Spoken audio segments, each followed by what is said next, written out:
Saria la wafiona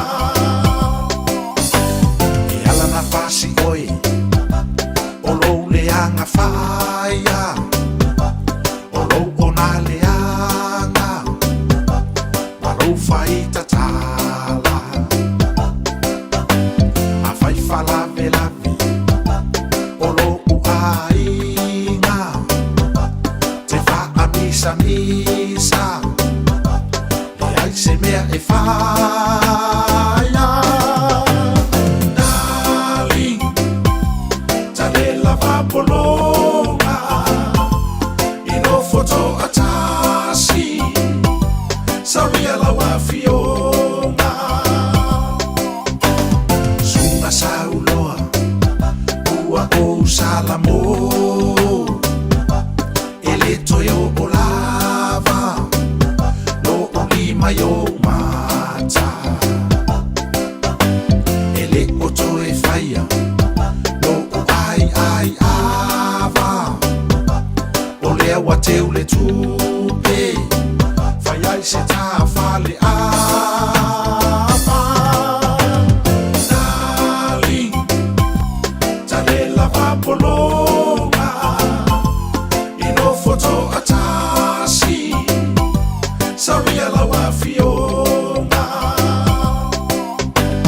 Darling, tale lava polonga Ino foto atasi Saria la wafiona Darling, tale lava polonga Ino foto atasi Saria la wafiona Darling, tale lava polonga Ino foto atasi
Se se barja bale wati le walua simaltasi minuto channel tuna is follow. If you gonna keep the passion, your sweet little tune. Don't mess to my tutu. Don't mess to my tutu. I know you have another woman. Don't mess to my tutu. Don't mess to my tutu. Don't mess to my tutu. I know you have another woman. Don't mess to my tutu. But the thing is too much. But it's much as that. I know you have another woman. Don't slip your face. Don't mess to my tutu. Don't mess to my tutu. I know you have another woman. Don't mess to my tutu. Don't mess to my tutu. Don't mess to my tutu. I know you have another woman. Don't mess to my tutu. Ya ile tau tūpala una whao pēle reda Samoa tasiri mawtola mōmana po kalame pe ona iai leo wa tātou iai le nei fo ia sarulu leo ngā tono le vaiaso i tiutu mga luenga whengai mo le tātou wa tanu ya malola valausu malo fut wha malolosi leita au fomo leita au ma tongo fie la solua se fut mo leiwa nei o nei fut masina mo tātou iai masina lo le whale nei ya tātou whafte pēle lofa mo le angara lei o tātou utua lana puipoinga mo le tau singa ia te tātou on tatu te filo ye mo tatu te mafuta longa tuno le vaiaso mala tolo solo ngala le manuia me uma le lofo le li pa malofa te yet fo ile sungala e tawai meni mal po kalamel malu tayao le tayao fo pe on ye tatu fasalanga mo le tatu tautua longo pu ile tatu tatu wa tunu ye inisio melo tupu le tu mo le tu o le ke lope al ngata fo ile se tatu wa tunu mo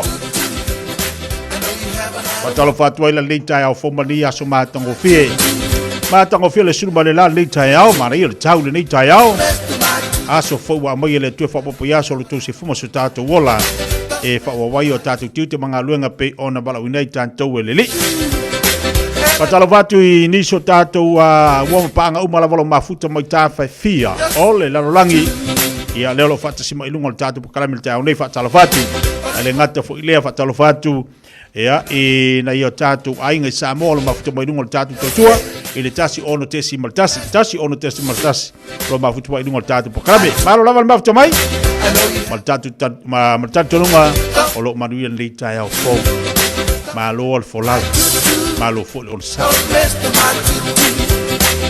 pokabe fanga solo mo tato le so lo te monta tu so te fo ile la ngambal tu le fanga ngal mana pe ona ile tautua le afinga ya ngal mana we fanga na seri mal tatu pokala masani ale family health group ya wala wa famana tuino tatu tui lewo o mari tau malulu ai fai fo on tatu tau ngolong pe ma tatu ngalu fatas ina im fai on sosania ya oi ya fai sau tui on pui ai mai pui mai oi ile tatu misela le ngata fo ile le fulu lewo o mari tau malulu ya tali tula suma tasi tu na tu tatu telefone ngana petania o le alim fai on na fa o tatu pokala mer tatalanga ile so ma le fo mai ya le na mo so ta ingal tau nei ya ele o o le malo se o sunga fo mai sunga ta yao tak tam ta bai tu no mo tatu pokala mer tatalanga per masani ai ya na la alim fai on fa o tatu pokala mer tau nei ya sai di malo si fo ile sunga fo mai o fai si pis la tola fa wol vers fol tatu pokala me per masani ai tatu ya tali tula se fol bale lua awinatu fasalawino tatu tala mai Samoa pena fo ile ma tatu musika se fiflo ya wale fengale tunu ita maftanga be enga ma malo longo le mo fo lo tatu se ta enga male no ma tatu titi sal la fengal wenga olo nga lu Samoa le so ya de vanga la tatu pokala me tau nei bole maftu ba tatu wa tunu ala se mai sina tatu fa fianga le tau nei wolo fatoi mo to umalava malo lava nga lu malo fa malos malo le on sai malo fo le fa malo losi le usu le taiao ma le taiao fa tutunga talu tatu ye le malo lu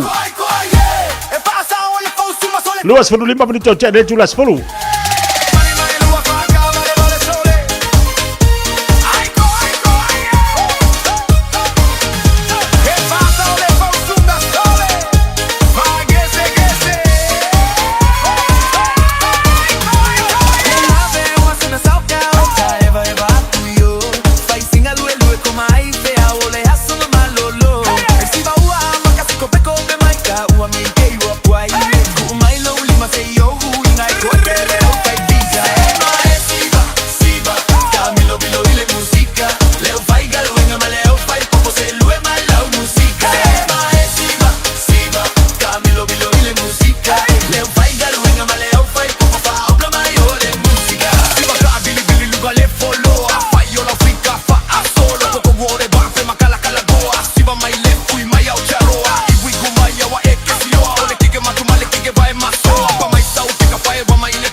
Talofa. O tau sai lisa taavali. A fiu mai loa ile aloha kaz iwiri. Lei se te posi mo mia. A palai nei mamaua ile tali. Talia so se lai sene ai yaya ye inga whapitoa. Pala au mai lotina o le aloha kaz. I le ovalu se lau, fitu ono valu, ono o valu. Pea si asima i le lua lima valu, Ross Common Road, Manurewa. Sunga o whenga whakao elo kawale fo maunga Max Ila. Senga uka amilo i au kilani. Mo koe foi mai lawa i o tara i le Tire World and Auto Limited. Lea ma o aiso skoi ngā meg ma pa uka avar. A ole me piko sidi. E ngā le lua lima ka alalwa ia so le kokong. Le Tire World and Auto Limited e te maua i ta avale ma pa utau ngō fie ia New Zealand antoa. Mo fo i se ti mag wheels mo so se tu ai ngā ta avale ma le telo isi au unanga. Warren Fitness i le na ole se fulu tala pia i wha i lo i eina e wha afafonga le Radio Samoa i nei wha abitoa. Talia wins quotes, cue cards, maisi. Walau lo le Tire World and Auto Limited i le lua fitu tasi tolu o mo pa uta avale. Po le lua fitu wha tolu lua o mo le fale inisinia. Ashik Homes Limited. Wala taimi mua le nei o mawhai ai ona rent to buy. E yeisau kiwi saver money nei e talaf. E mawhai ona mātou fisoswani. O le finance e mawhai ona amata mai i le 5% le deposit. Whaatau sao mai i lātou e whausia whale. Whaingo fie mawave. Ashik Homes Limited. Whafsotai mai loa Shemaima i le olua tasi lua fitu o valuli maiva. Olua tasi lua fitu o valuli maiva. Ashik Homes Limited. Amata ile aso mo se tae au manuia. Le VS Dental. O mo miene ni fufapia mama papa. Awa loa e tino fuai. E athe valu se lawi waiva le se te tai ni fu atoa. Ioe. Tele mai si whapitoa. Veni mai loa le VS Dental i le olua lua. O no. O. Olua lua. O no. O.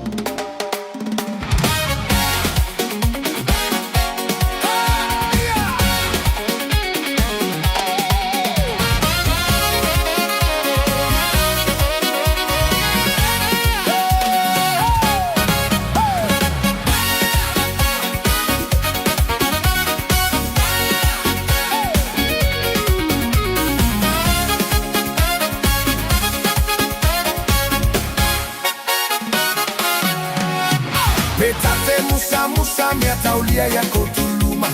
Fai fo i se swinga ua Samoa la ala a ole fina o masaili tuli ole sini. Fai mapa a moe ile ali i. E tele fai ngata tele fo i o pua puanga. Ai a etu lava tu uile atu ale anganga. Fina o ya malo awa o se lumana. I fai le loto mawalalo mawaleo no sai. Bailo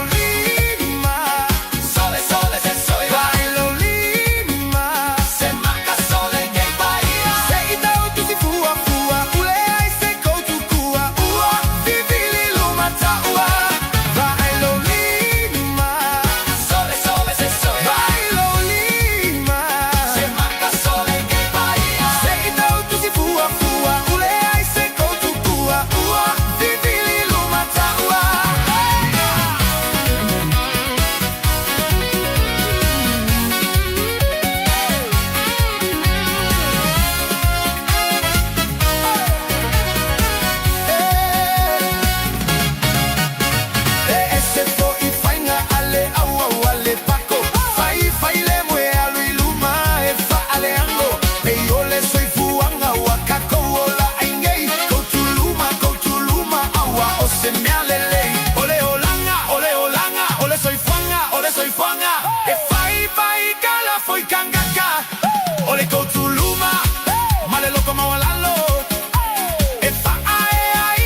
sauna isolo mako masito e aina lema wase feswa suani Samoa po se papalangi fa Samoa mai e mala mala mai fa Samoa mai e mala mala mai na semana tu na olo mamu manu la tanga na Samoa nei mo atu oishiwa ave ale nanu mati fina nanu fa solo adoa pe asisiva esse foi na ia uinga ole nanu ai alumalima fa Samoa mai ua mafatia talinga fa Samoa mai ua mafatia talinga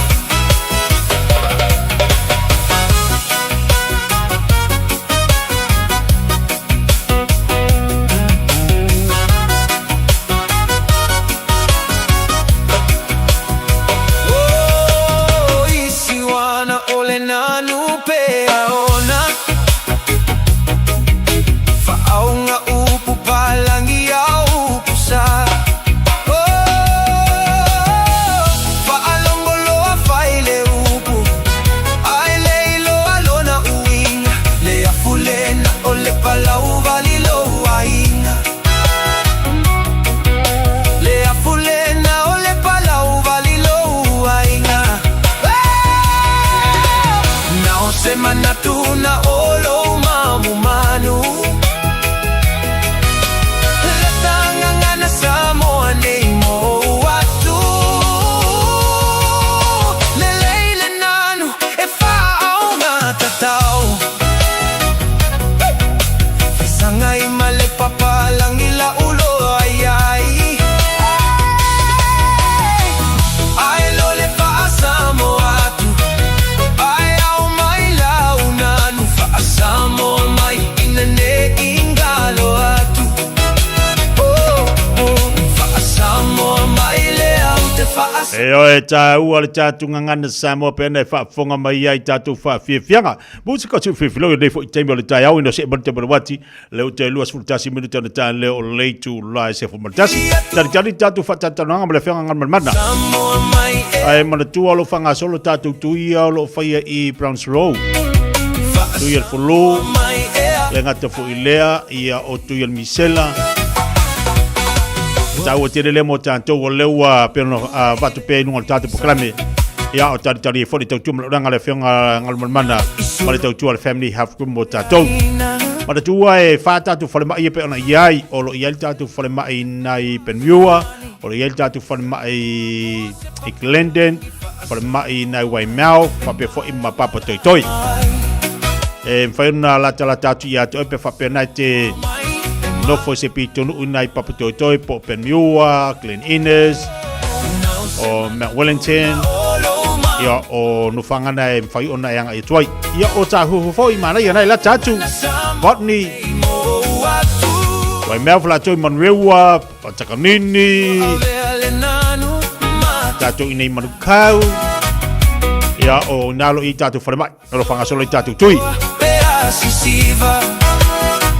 Toi luas fulu minuto e talo le tula suma tasi fatalo fatu inisi o tatu paanga lo mafuta mai lunga tatu te tua nei taiao malo faftene mafuta mai lunga tatu poklame ia malo foton sa ia te autou malo fa malos io e malo fi nau lu tatu ye li tau malulu le fu tatu ye le swing o le tau ia ai tau al tatu fa malosi ia mo no sa tatu le taimi le tau lu tatu ye ili tau malulu io e ka koe malulu wa e ia mo fanga ele fa pe aka maruru nga fa moelo lo fanga I kongo le kapoki o ile aila ele kongi e pide kako ele ko kongi e pide kako nga olo mingo I ilunga amor fanga ai le fa pe e ke ko ilunga ai fa mai singa ngala ala me anga tau nyusi le pe fa pe ke li fi ka fanga ia le se mai ni so tatu po kala ni vanga taiao tatu taltania fo tau tuba nga le afionga ngal malmala mo tantou Wa ese o fika, wa inga lue ile ofisa. Sasa unano isolo mapo masito e aina. Lema wa se feswa suani. Samoa po se papalangi fa Samoa mai. E mala mala mai. Fa Samoa mai. E mala mala mai. Oh, now se manatu na olo mama manu. Samoa nei mo atu. Oishi wa avea le nanu mati fina. Nanu fa solo atoa pe asisiva. Ese foi na ia uinga. Ole nanu ae alumalima. Fa Samoa mani ua mafatia talinga. Samoa mai ua mafatia talinga.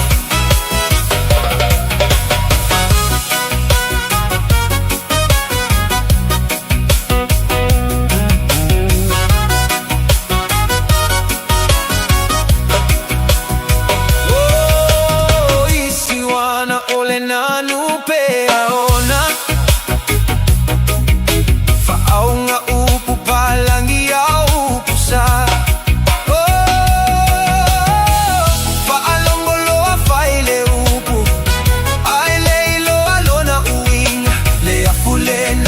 Palau valilo wainga.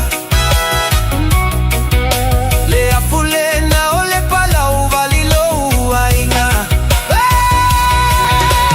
Nao se manatu na olo mamu manu. Latanga ngana Samoa nei mo watu. Le leile nanu e fa'au matatau. Sangai male papalang ila ulo ay ay. Ay lole pa Samoa tu. Ay au mai launanu fa Samoa mai inane ingalo atu. Oh oh fa Samoa mai le au te fa Samoa tu.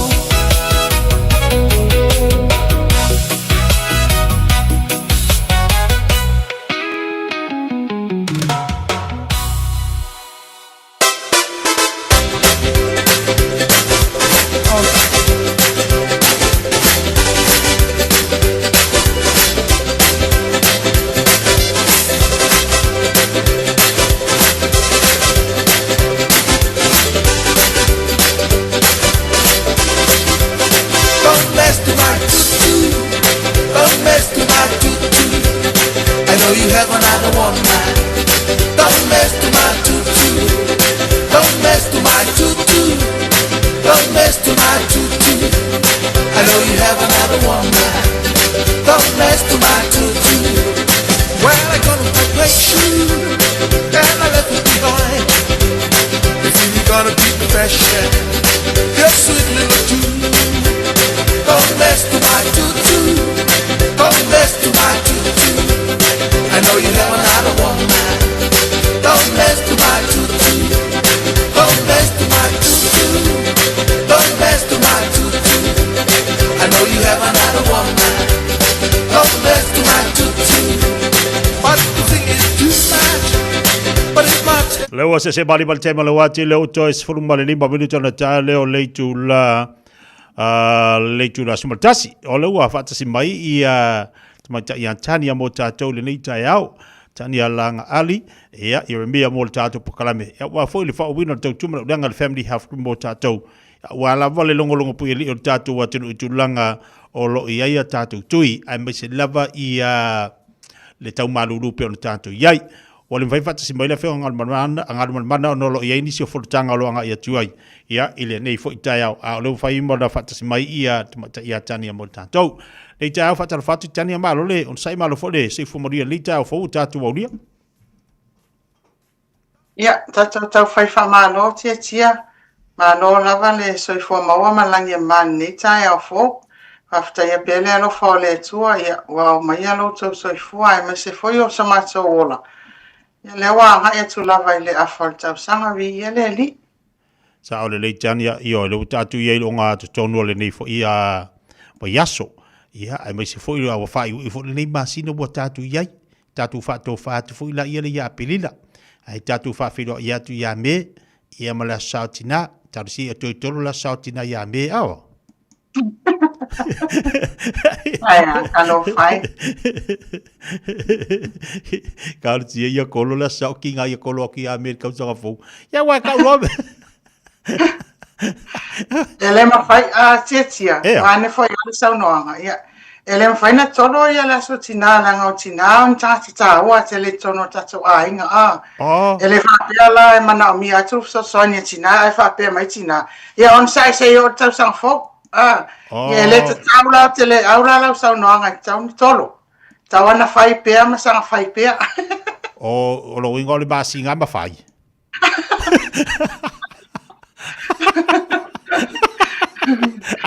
Awa tu te manatu fatau wa al mato tu pati tia. Ia lo le bang fakau va ko foi. E ka ulo me ia o me asa ki nga lo i le fa pe ka ulo me ka ko fa pe lo se kalanga kupi o i de ai ma se kalanga kupi o ngongo mai ka ulo. Ya pe ole matango fiena tapo kalame ati tia. Awa ole vai tau ole masina fonne o me. Ia le tele na to tele na yu tato a inga foi la sa uni e malanga atu fe malanga ai.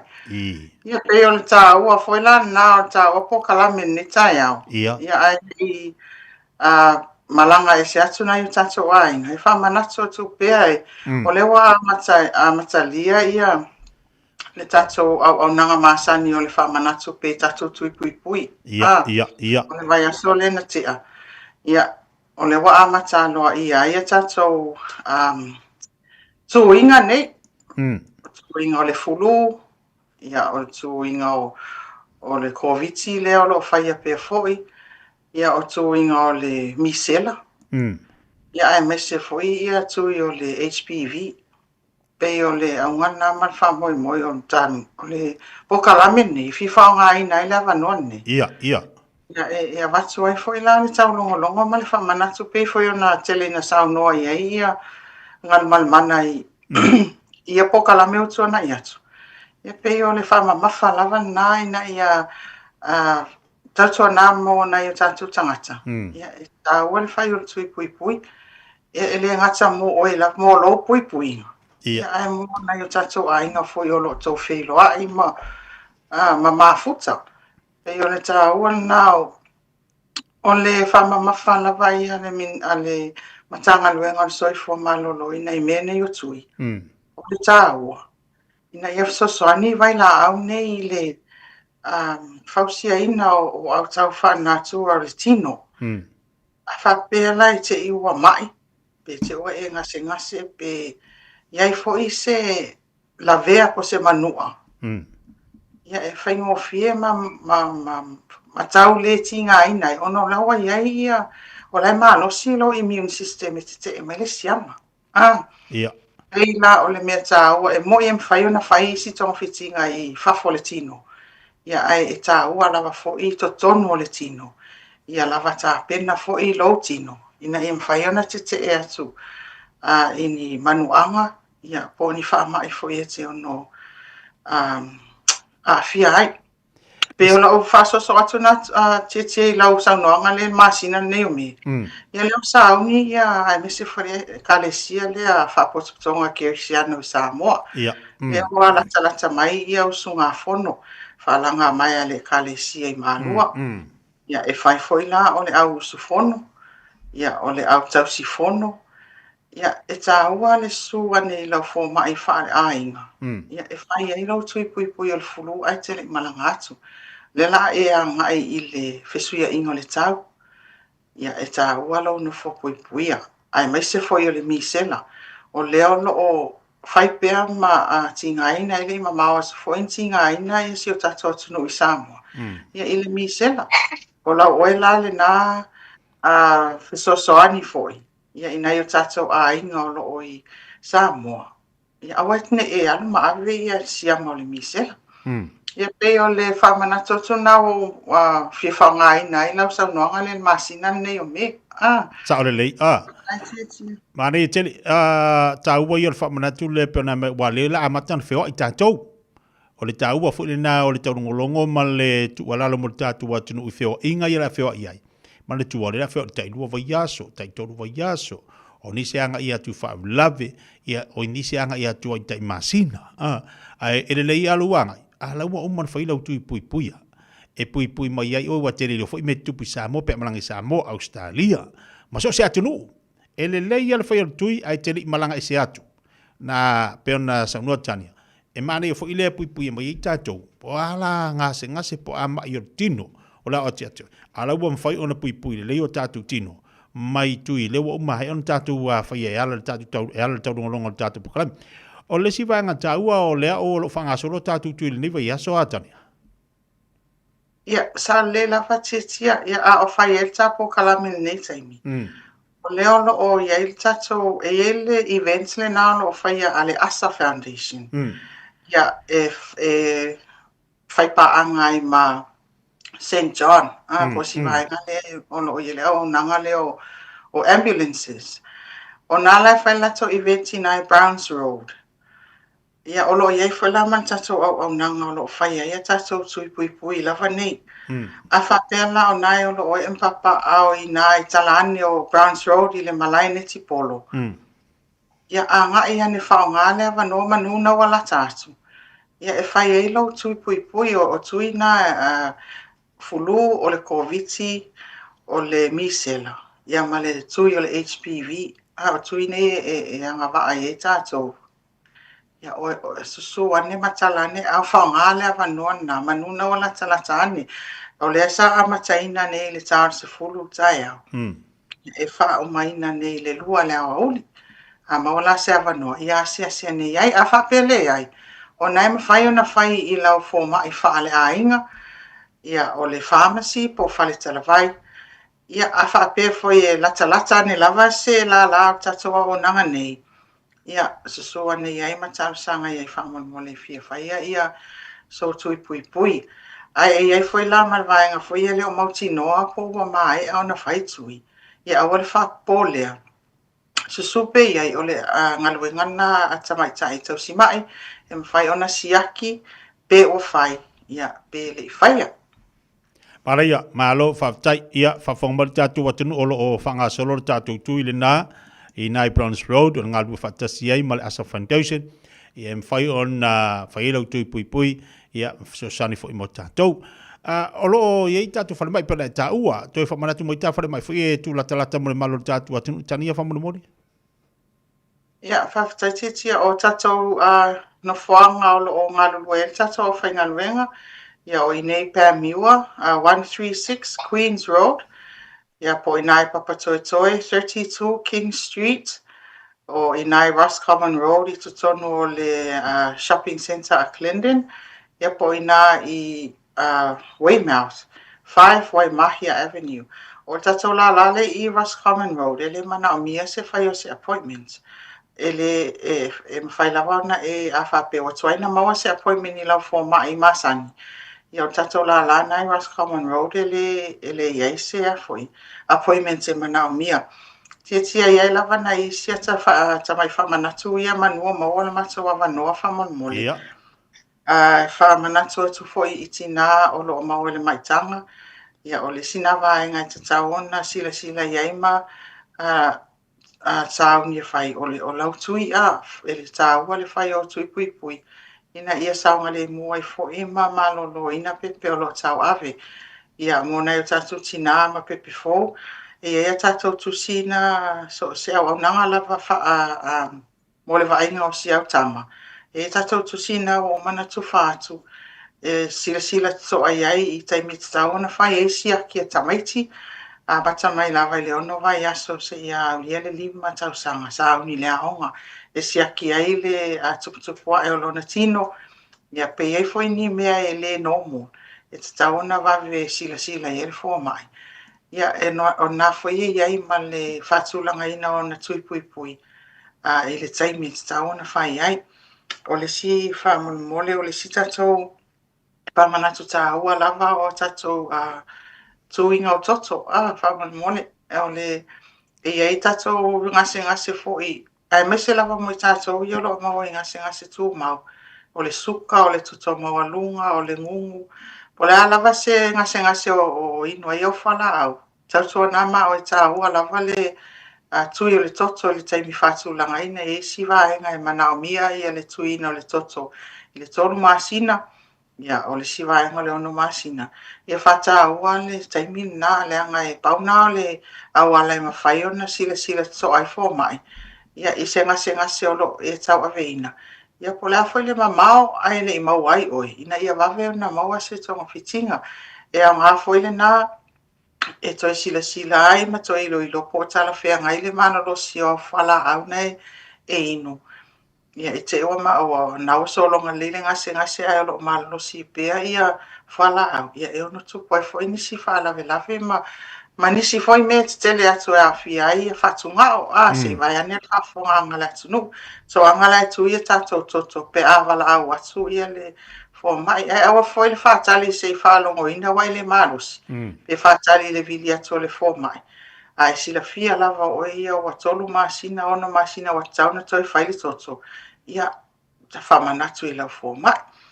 Ia pe o le o nei whamanatu na mo le nei taimi tia whamalulu atu ai ono le tuai mai foi le nei tū. Ia whaftai te le lava mo le mato wawanua i le vai aso ma le vai aso. Ia awa foi le whailoa ina o mato foi pito la au. Whawhitai. Malo, ana ia tele ia nei vaenga ia wa e toi whamanatu mo le tātu wa tunu. Awa ni no wha. Au fo ine tu ua taimi. Ai whaalongo ina o ia wa le atu tole malo si tau nara vāli fo mai. Au fo i tātu te musa vāli fo mai. Ina ngata fo ilea. Ia te wana tuili toto. Se aki po lal tupulango mo iai. Ia e tau fo ilena e whai te full service la tau. Wa e le whape whai full service ta vale alu la tau ta vale. Le av ta vale le se full service.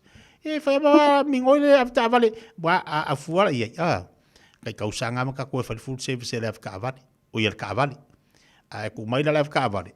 Le wa ma le se full service. Ia, ano whaia pe o le tala māsani a tia. Ia. E o tātou ia na o tau longo lava. Ia a o lou soi fua mālolo ina le le. Ia. Ono i o lava a o e whai lava lau o e whai talia. Ia e tau lava ina tau longo atu pea ma whamanatu. Ia a o ngā le ia le ai. Ia e le se mea mātou ne mwhai. Ia. Ia pea le tu sai fo i malofi na ha. Tau le ia wa a lua tau sanga de avel tava de fai full service ke va ngua pe wa popoko i mai vangali al suau pe wa kau fe ko ilia ia o fulia tato tele ai tu pe alu ma tele ai si fa fitau e di wa kau sanga de fe e al van fo va fe ko ilia ma lo va tai tani mo tapo kala beli tau se vangala wa si va nga balanga fa lo Ia e whaftai tia o pauna stape nanga mo ni tai au. Ia o la fo se whamtalanga Samoa po se upu le tau tamali i lau whafonga anga. Ia malu ave whale i o tau finangalo. Ia e malu ale tatou whamalo si pea.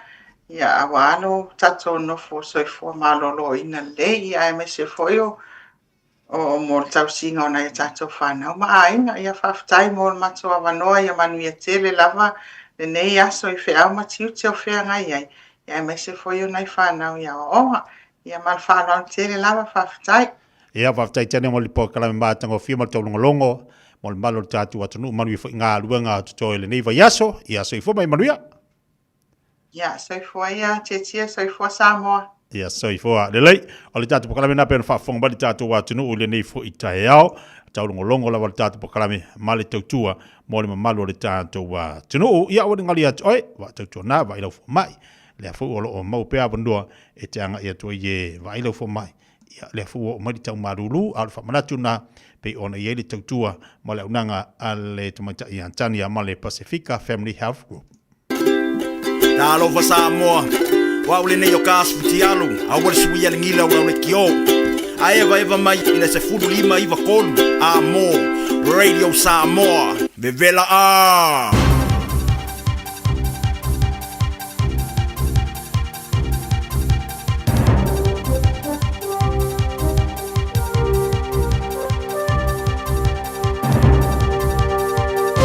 In this update, a pause on the final phase of the police mental health response change program. For now, the initial plan limited officers to waiting 15 minutes with people in distress at emergency departments and changed their responses to welfare checks.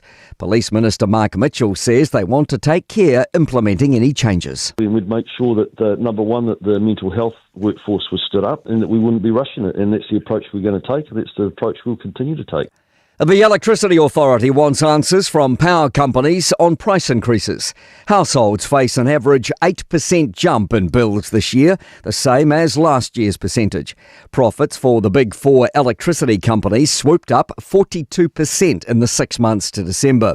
Major Electricity Users Group Executive Director Karen Boyce says the burden on consumers is climbing, with little to no explanation. We need to start digging into the prices to understand what's causing it. They need to scrutinise how much of that bill is actually related to distribution and transmission and what is related to generation. A person's been seriously injured as 10 fire crews battle a large shed fire near Timaru Hospital. Emergency services were called to the 30 by 40 metre blaze on High Street around 9 a.m. Bolstering our diesel reserve could relieve some pressure from the global oil squeeze on our transporting sector. The government signed up with Z Energy to procure an extra 90 million litres, about 9 days' supply. It will be delivered to Northland's Marsden Point by July. Transporting New Zealand Chief Executive Dom Kalassi says it's a partial improvement with stronger resilience bringing greater certainty. Still, our biggest concern would be price volatility and whether some sort of other financial assistance is required. King Charles has reminded US lawmakers of their influence on the world. He's finished a historic address to Congress, only the second such speech by a British monarch. It comes at a time of strained relations since the US launched war on Iran.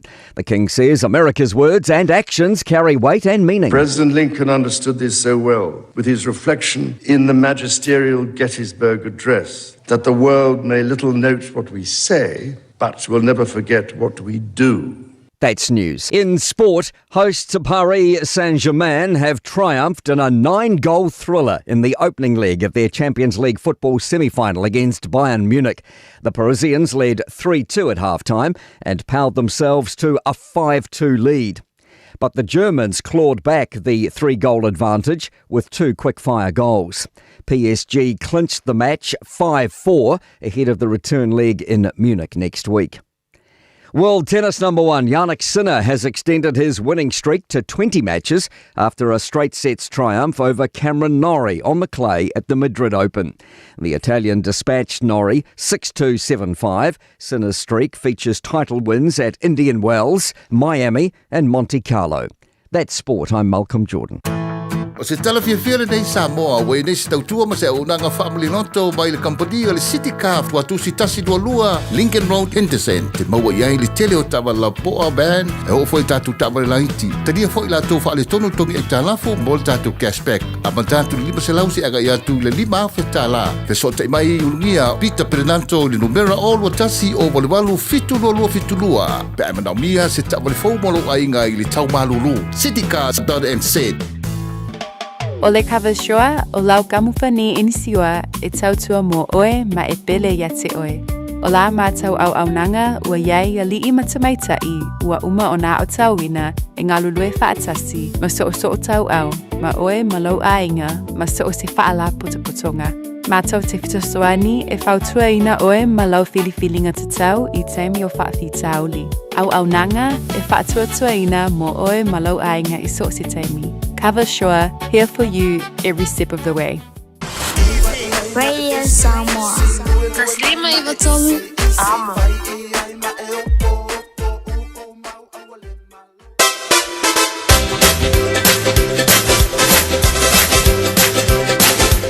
Toi tari mai o tātou pokala me nei tai au lo ono me nei te le tula suma tansi longo le tau tupa la tu fonga de Samoa tansi lima vitulu a mo tātou pokala me tai au le nei o le so lulu luas football ibo nei masina Tai au te lo man masina stofi. Tol folu asmo mo pe asmo mo so falei.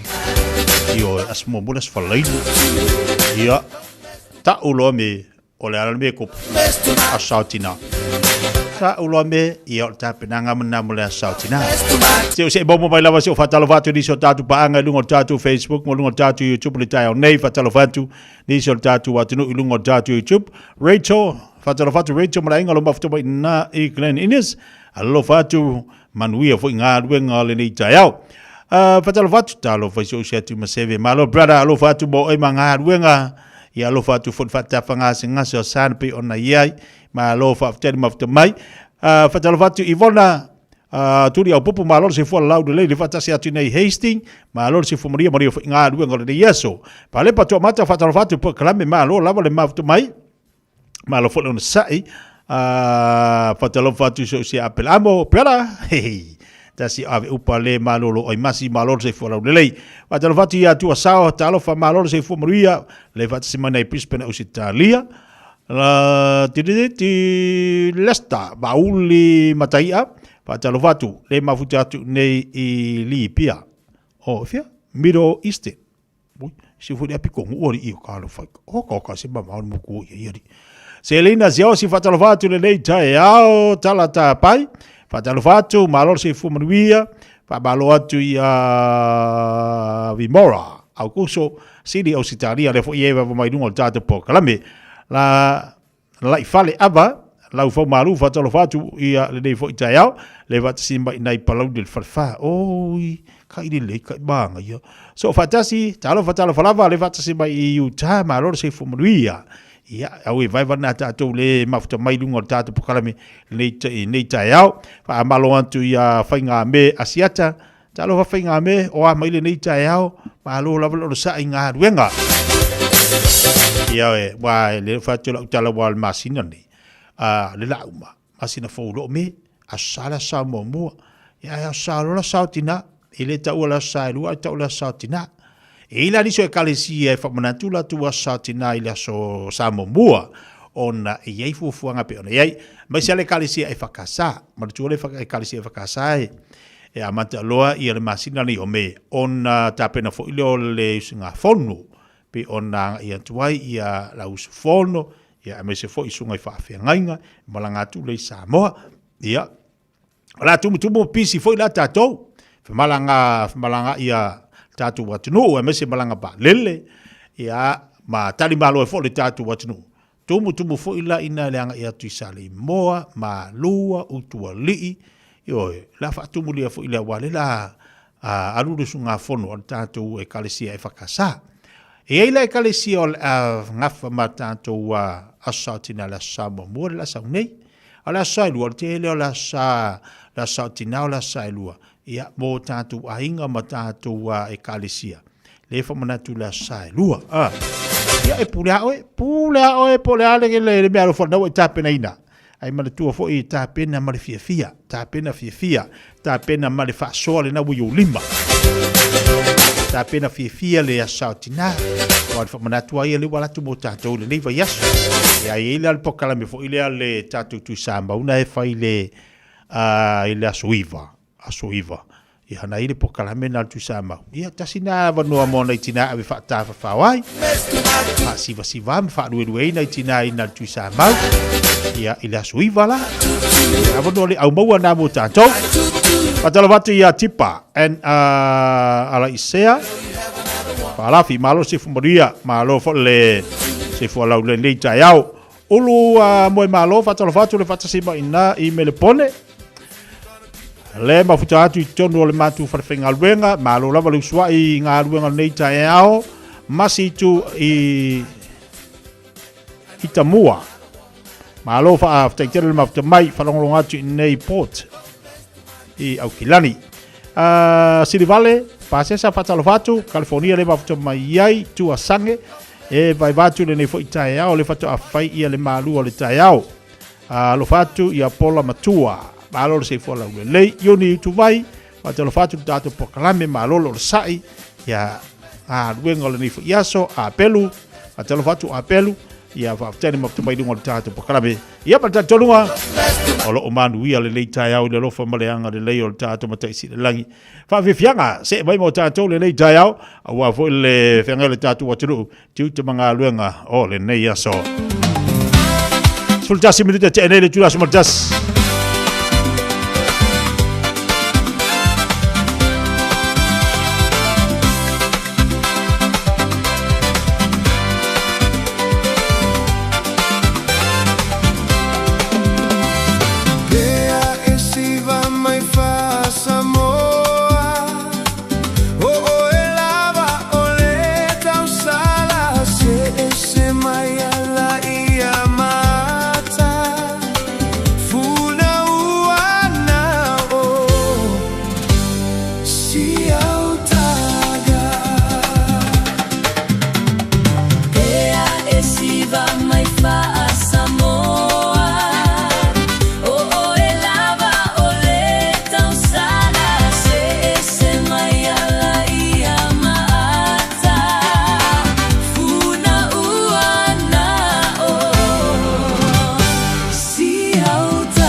Vale po sau piki apu, ai tongi ta iwa yaso, lua va yaso, pe ta imasina, o le sleek cars o le a maua ai le fsoswani.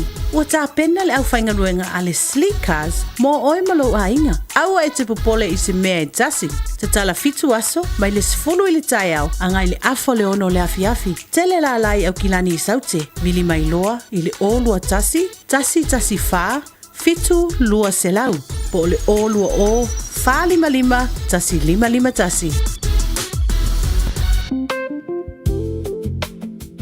Le VS Dental. O mo mieni ni fu fapia mama papa. Awa loa e tino fuai. E athe valu selau i waiva le seti tai ni fu atoa. Ioe. Tele mai si fapitoa. Vili mai loa le VS Dental i le o lua lua. O no. O. O lua lua. O no. O. O te ngana uniform. Whawawene loi le Papa Toe Toe Dental. Ma whaongalau Community Services Card. E se iailo nifo i le nao le fase fulu tala. E whaia foi nifo auroi wha ai ila ai lau smile. Susu mai pevala au mai i le Papa Toe Toe Dental i le lua fitu valu whawalu tolu o le tuatusi tolu fitu lima Great South Road Papa Toe Toe. Papa Toe Toe Dental. Smile every day. 24 hours a day, 7 days a week. Radio Samoa streaming live on www.radiosamoa.co.nz.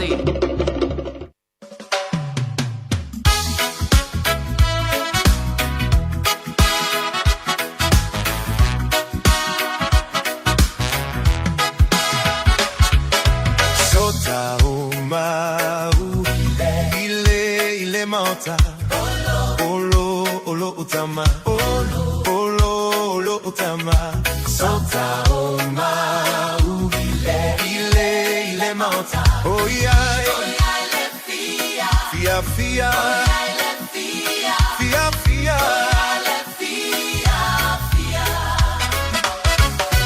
Ilele meuma Ile mauta Olo utama Olo utama Ilele meuma Ile mauta Oh yeah Fiafia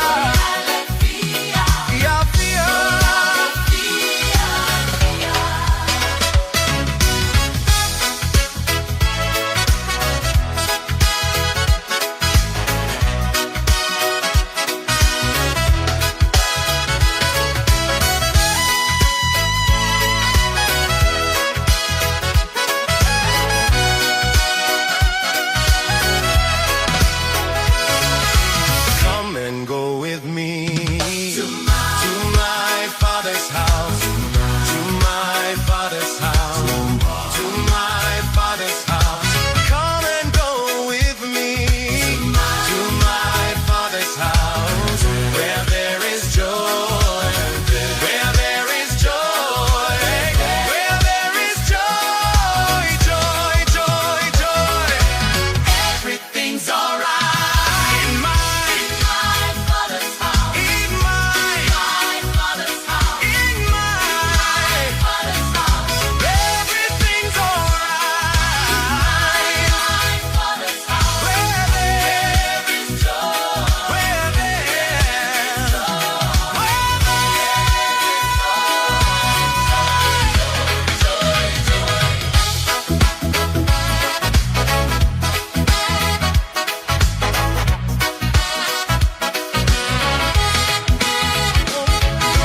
Sauta o mau ile mauta olo utama olo utama Sauta o mau ile mauta oh yeah let Fiafia oh yeah let Fiafia oh yeah let Fiafia Elele meuma ile mauta olo tama Elele meuma ile mauta oh yeah let Fiafia oh yeah let Fiafia oh yeah let Fiafia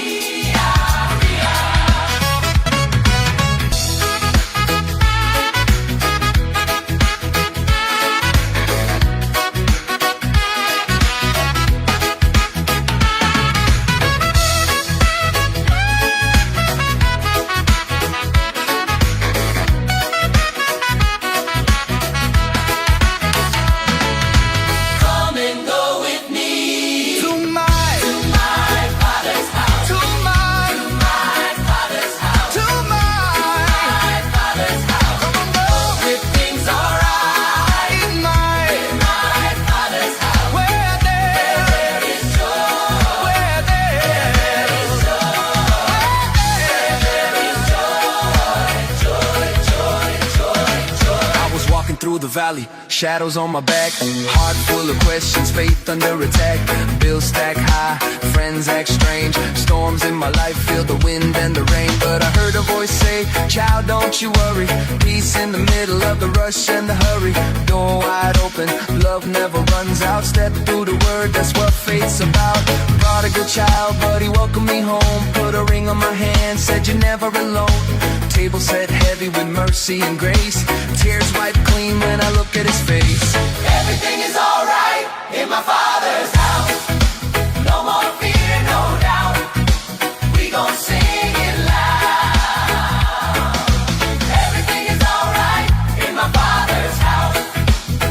Praise pour out. Let me hear you shout.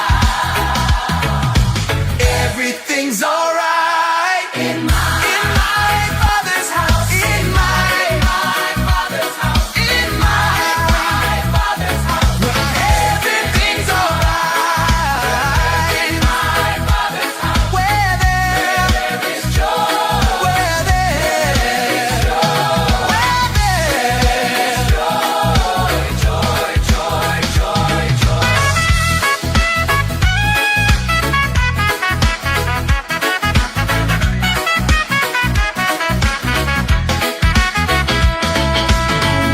Ona poia ona no fale fnau ngā pati mai o lalo le palpala. Sa wala watu ai o ia le moto tangata to tele o le o lo tutui lunga pasi.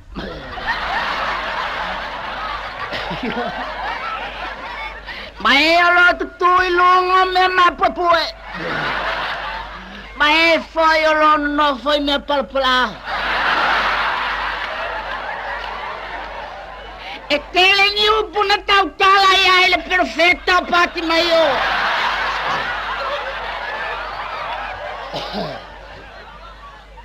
Maior perfetta sta mai perfetta. Ele é perfetta matua. Ela é titi.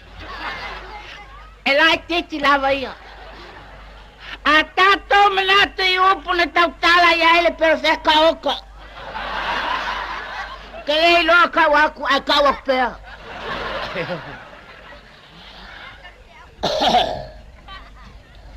Ano fa pati maio ilunga o le mea mapupue. Sa wala watu ai le moto tangata to tele oe o lo fia mmoe. Ma e o lo fia ai. Ma e o lo fia feinu. Ma e o na. Mai e fa pena.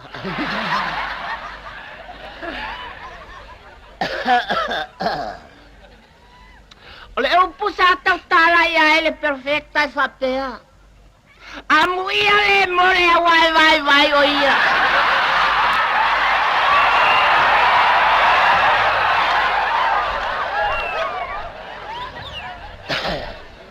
E tele tu ai na vai pe a tato mafa fau mamana na tu ai. Io vai wala na oti. Ole vai se ngaluenga. Ole vai ile nofo. E tato no oe, ma le tato anga fa pese kumo se loku oka. E tailo ave ola uma o todo. Vangu e kei kapeli ele o kako kuku.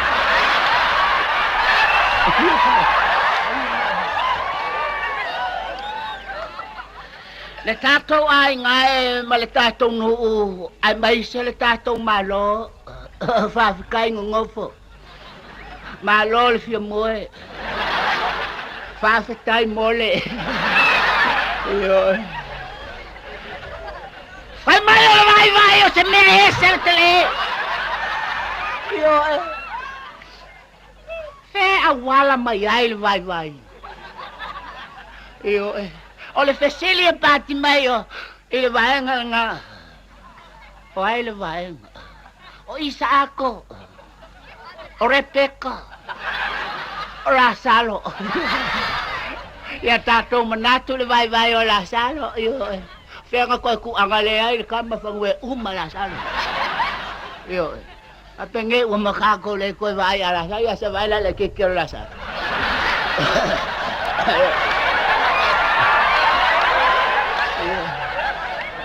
Ela ititi la salo ia mato Io tala ni upu na tautala ia ile nei alu toto. Io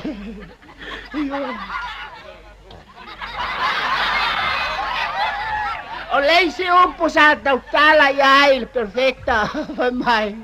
Ole nofo. Ia aka ko mana tunatu le nofo o ka kan kuai ngofo. Se le fa nofo. Se le kuangofo. Se le nofo. Ia vai le nofo le ali.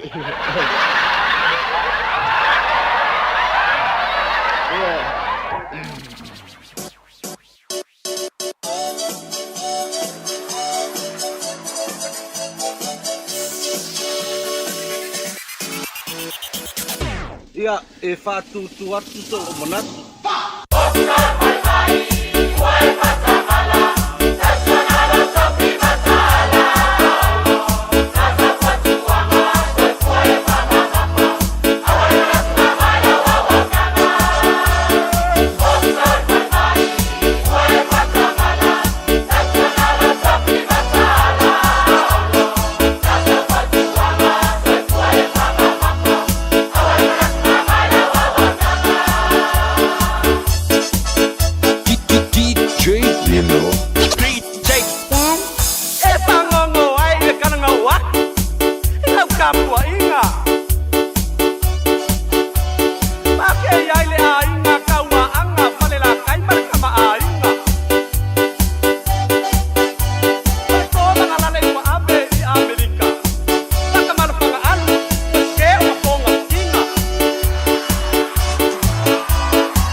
Se bali ba tebele wa tilo jo lua se fumale fitu bidu te jalo le tu lai se fumale lua.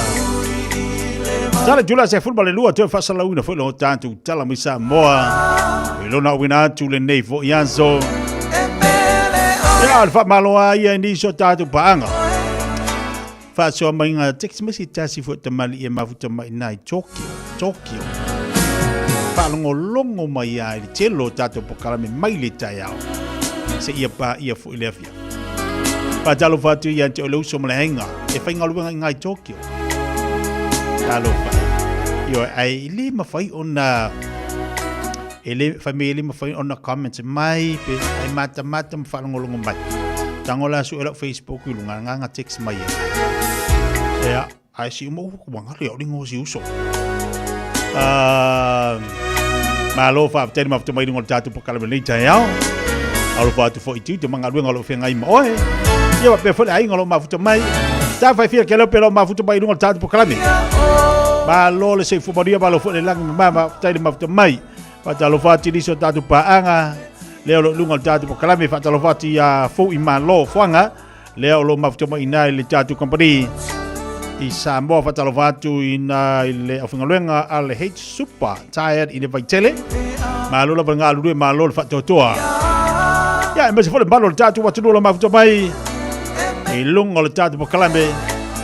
Ele jasi olo tesi mal jasi famo. Telo wo fa pea ia ayo le yaso tatu neina mai ai ia va yaso. Ia le fa le tono tatu pope nei tatu so tainga awa to tele tatu paanga. Fe sidi mai teti ala ele mo tupu tatu le tio. Ia le nala na fa matala wi ili do yai. Tulanga pe ona yele tatu tautua malo manatu ai toi al mai le tatu wa pokala mai le songa fua ai le solua o falongo o yele ai ya te o mai o tala le ai o le vai so le nei fa mai ai le inga wenga no winga la te lo le tono atulas falaile e tono atulas falaile o le ato tole tatu pou ia matu ina mai lo tatu fa salunga bona i tatu tamam tidalo mafuta mai mauta malawa ai mai sei la tolo e vai mai tatu wa pokala mai lungo o tavali ya malu lo sa malu fa fianga vavi fa fianga ngesi fa solo yo ma faunga ia il masina le la uma ai sei mai le si tatu masina le masina fu la tapena le tatu ya wa le o ma fa ilot Leo te lua se fulma le wha minuta tala tula sima lua. Mai al tātou musika leo na se mai le pakala me le lemo oe. Me tā wale lunga le tele fai ma leo tau sa.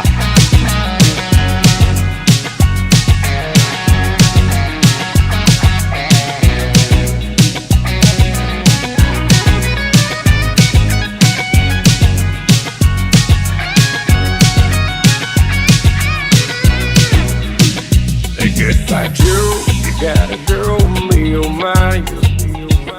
They got a girl, all the heroes down the bayou.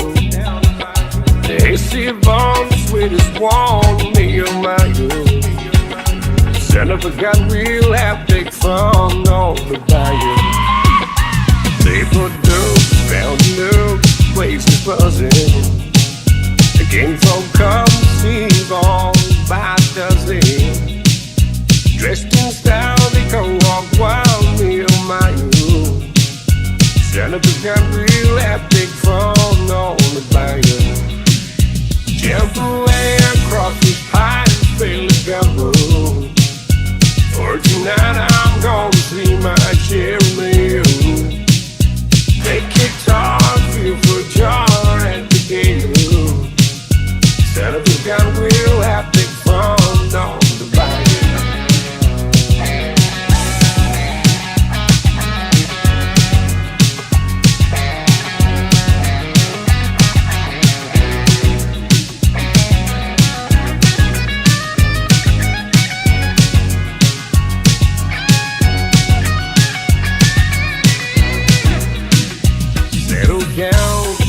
Down, get in the field, and you catch all the thieves in the bayou.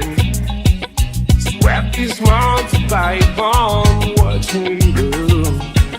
Son of a gun, we'll have big fun on the bayou. Jump away across this pine, feel the gun.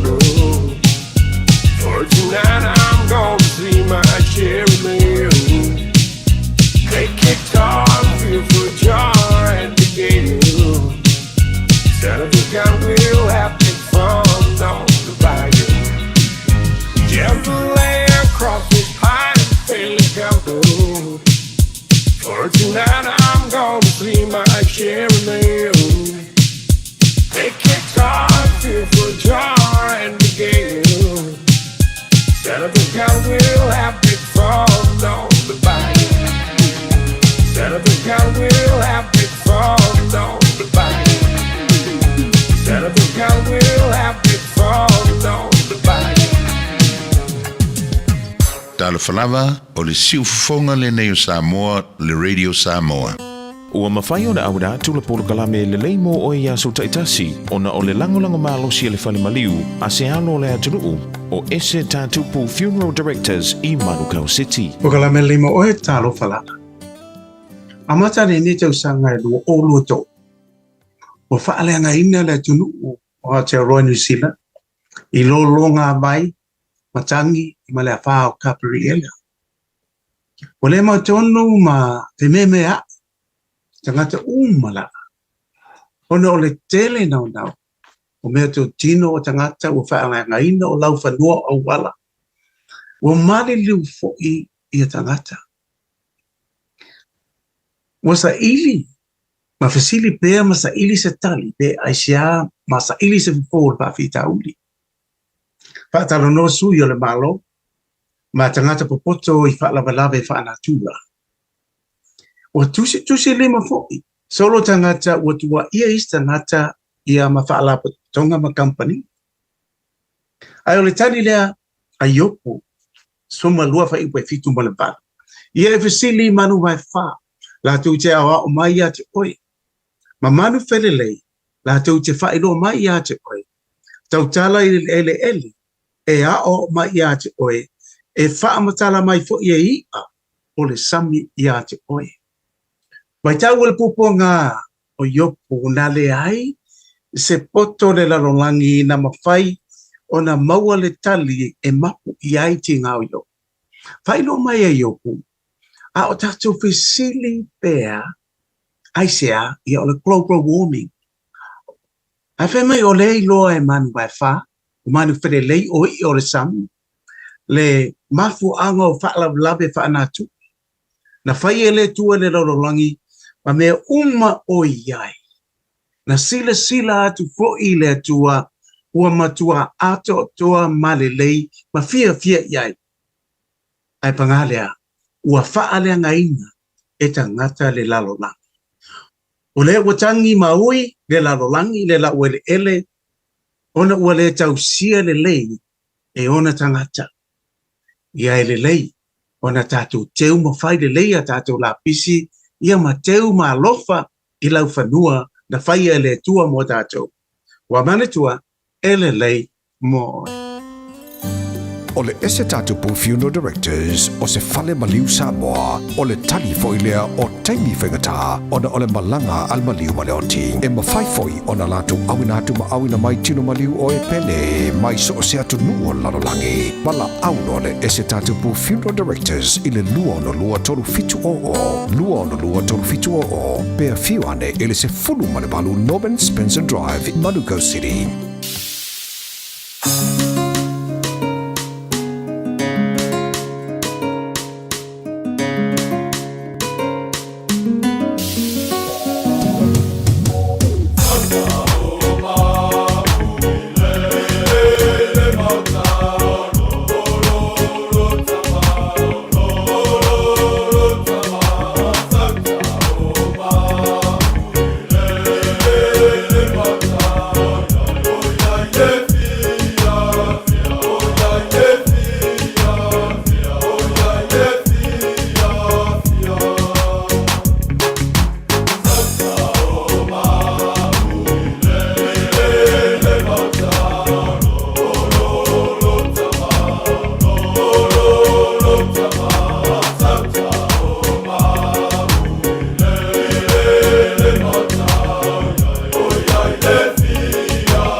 Talo falava, o nei le nei mai le imisau training. A fai e te fia o au ito mai fai kofe, fai loa i matangata fau, ma fau sia lolo totele e a matai singa luinga fau I se fale kofe, bo se fale ainga, des tala nei loa, I la mātou Food and Beverage Skills course, le e a mata I le masina o me.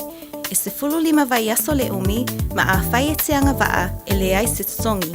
Mātou te mālama lama e whainga tale toi fo I a o aonga, a o emisau o se aonga e pēlawa o se ainga, ma o loo iai whai a aonga e lango ina o I taimi uma.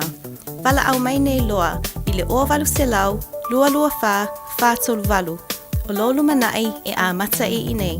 O le Casa Beds and Appliances, o le tali o umanaonga, I o loa e whaatotonga ilo mauta, ini tau le lei, toi ananga tā, e mawai moenga ngau si tutono New Zealand, wha a pese tino fōa o le potumalo lo, lau ai manofoa, TV, la au pese, usa aisa, masini tā lava, telefoni Fiafia Mai, maisi. A whiu ane loa I le whawhituwha Great North Road o tau, po le tolo whituiwa Great North Road I Henderson, le Casa Beds and Appliances, telefoni o walu se lau, lua, 5 o walu se lau, lua, 5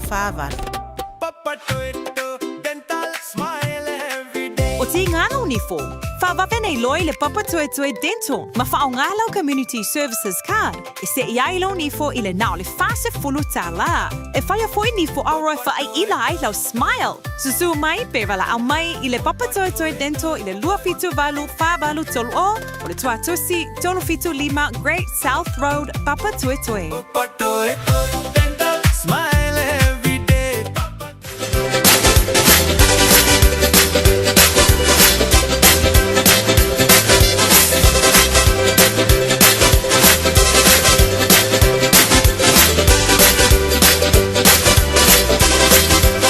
Don't mess to my tutu. Don't mess to my tutu. I know you have an Tani mai o tātou pokalame lei tai au ino mai atu pokalame lei mo oi. Sifuru minuto an talo le tūlu la sifuru le lua. Se mai tātou whasalaunga le leo whatasi mai le sunga le pula le tātou tau tua. Ia ma le unanga le tātou o me kakasa mo tātou. Sunga tungsia. Talo whatungsia malole. On sai, leo tātou longa tūno le vaiasu. Ia, langi maa se fumanuia I lau sunga. Le I whasalau, o te ngāpuri tau tairo tātou pokalame le Fiafia Mai. A wāpo e whakonganga Samoa.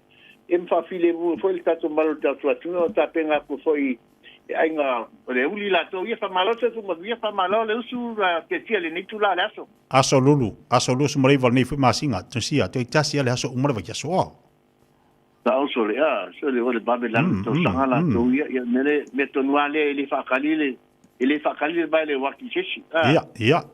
Emi ngoi la mele vai le waki la ko ia yo e.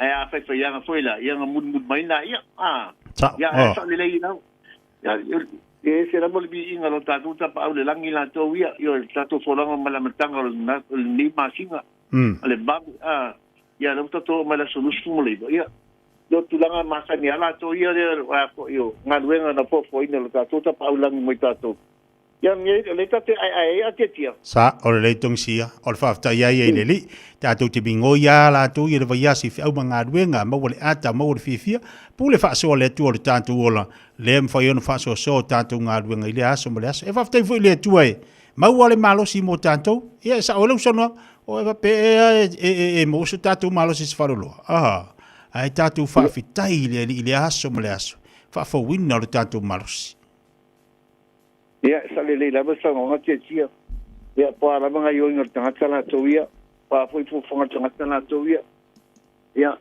o nga wenga mo na po ina lo tatu ta pa au le langi mo e ma yo e o fia lava la le tu langi tia dia o tu langa lava na no foi le tua oi ana fo fanga tu e foi kuai a fa pe lava na e foi fu mai sa mo e te ola ngi sila yo tulanga la fo fanga ia le tuana mo ta pena mo ta to wa te tia moni sa o le tongsia fa tai fo ile li wa ile mfaina ai alu tonu a onga fa fe au ne te u fa li tonu ya e se foi lo e vala wi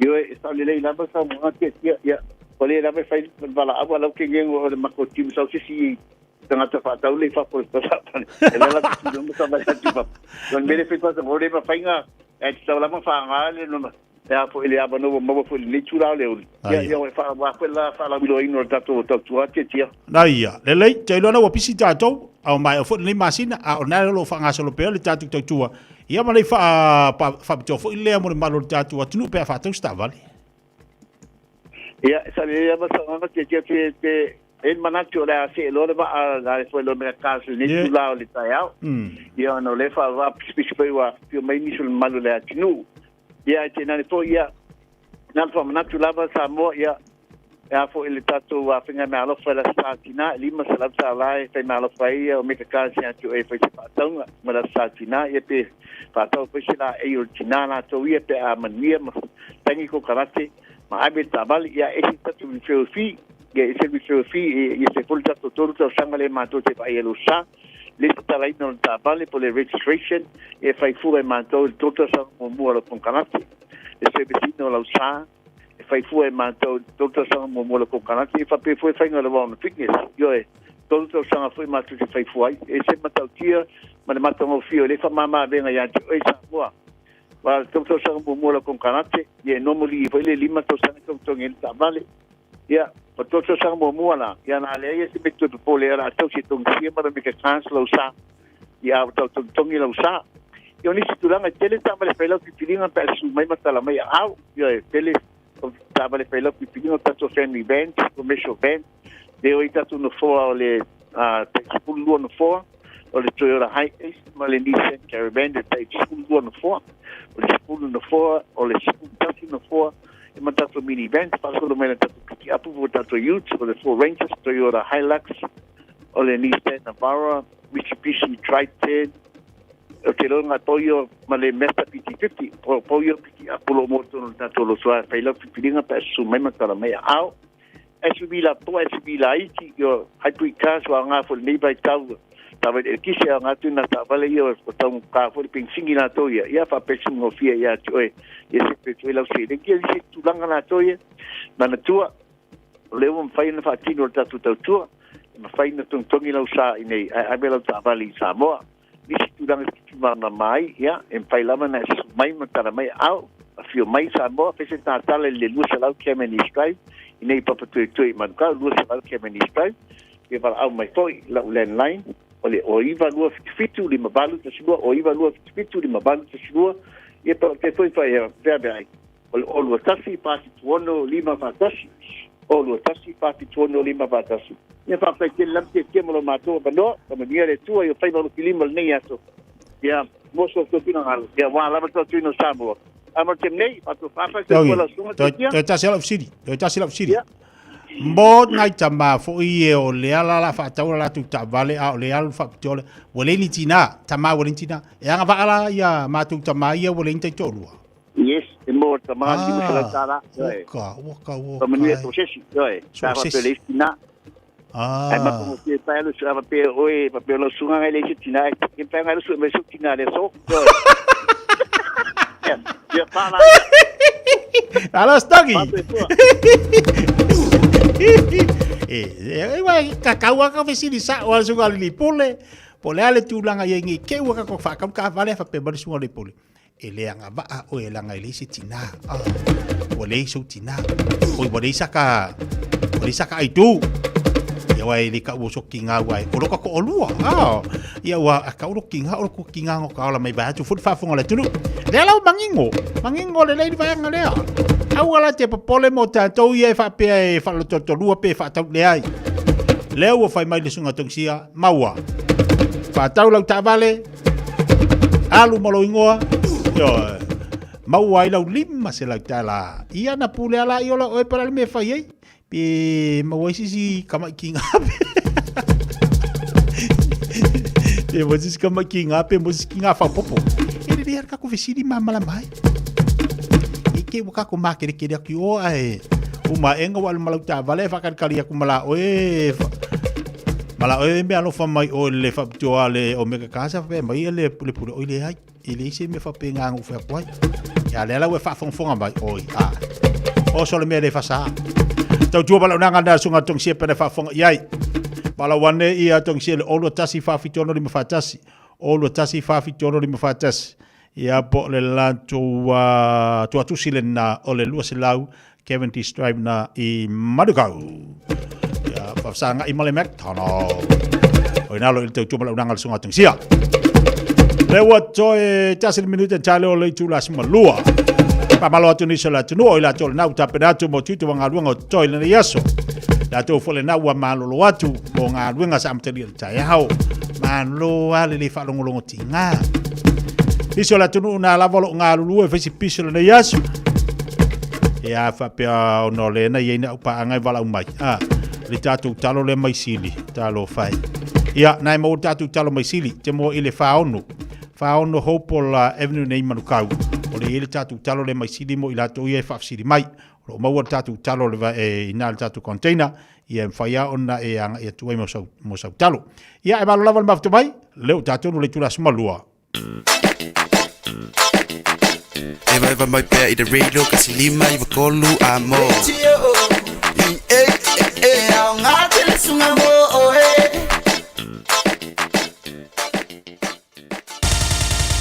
Usi mai alau whaafofonga o le whaapoponga fo ele nei o talafou mai Samoa. Awina sa mai mo oe e lau leiti o whalongolongo le Radio Samoa. Tasi lima iwa tolu amo. O te whatalofo e lo tātou utino o tātou mafuta fo I o ngā tutonu le nei wā yaso. Usi mai alau whaafonga I tala tau longolongo mai Samoa. E tu sai ma wha maunga. O le vai tau o le tausanga e awhiu se lau walu se furuna urua I whaatino ai Samoa. Tonga fitinga whaafoma I e whaonga ai au wala whaafoma I a seina. E peo le acupuncture, po o nira e tui vaenga e se o le tino. Sa alu le to e whaia, aina au mai nisi o tausanga muri ane ai. O leo to e whaatino ia tonga fitinga ma ua tatala ai se no fuanga. I ro tātou mauta ngase o tupua tamasese mea ole matotua. E whaatino ai.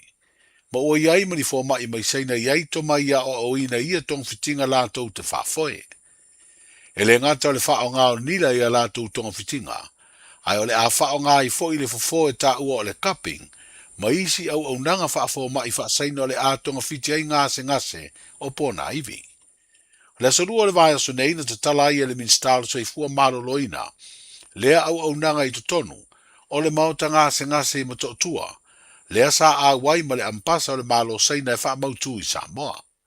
O stasi leo au nanga wha fomai, o le a mauai o le tātou tunu ia I tu ai ngo tonga fitinga e wha o ngā iai au wala wha nātura seina, o sidia le lua afe tau sanga o wha o ngā e fofo ai, ngase I lea tunu. O le saludo le neiva yasu o wha tā wai e Samoa, le aso wha wao malo o wha pitoa lea I le mala wha le nātura o le mafuie, e peo na ave I e malo au whaatasi le ioenga, ma ato whaina ai le aso luas fruivo a perila I tausanga te itasi, e whaata wai le aso.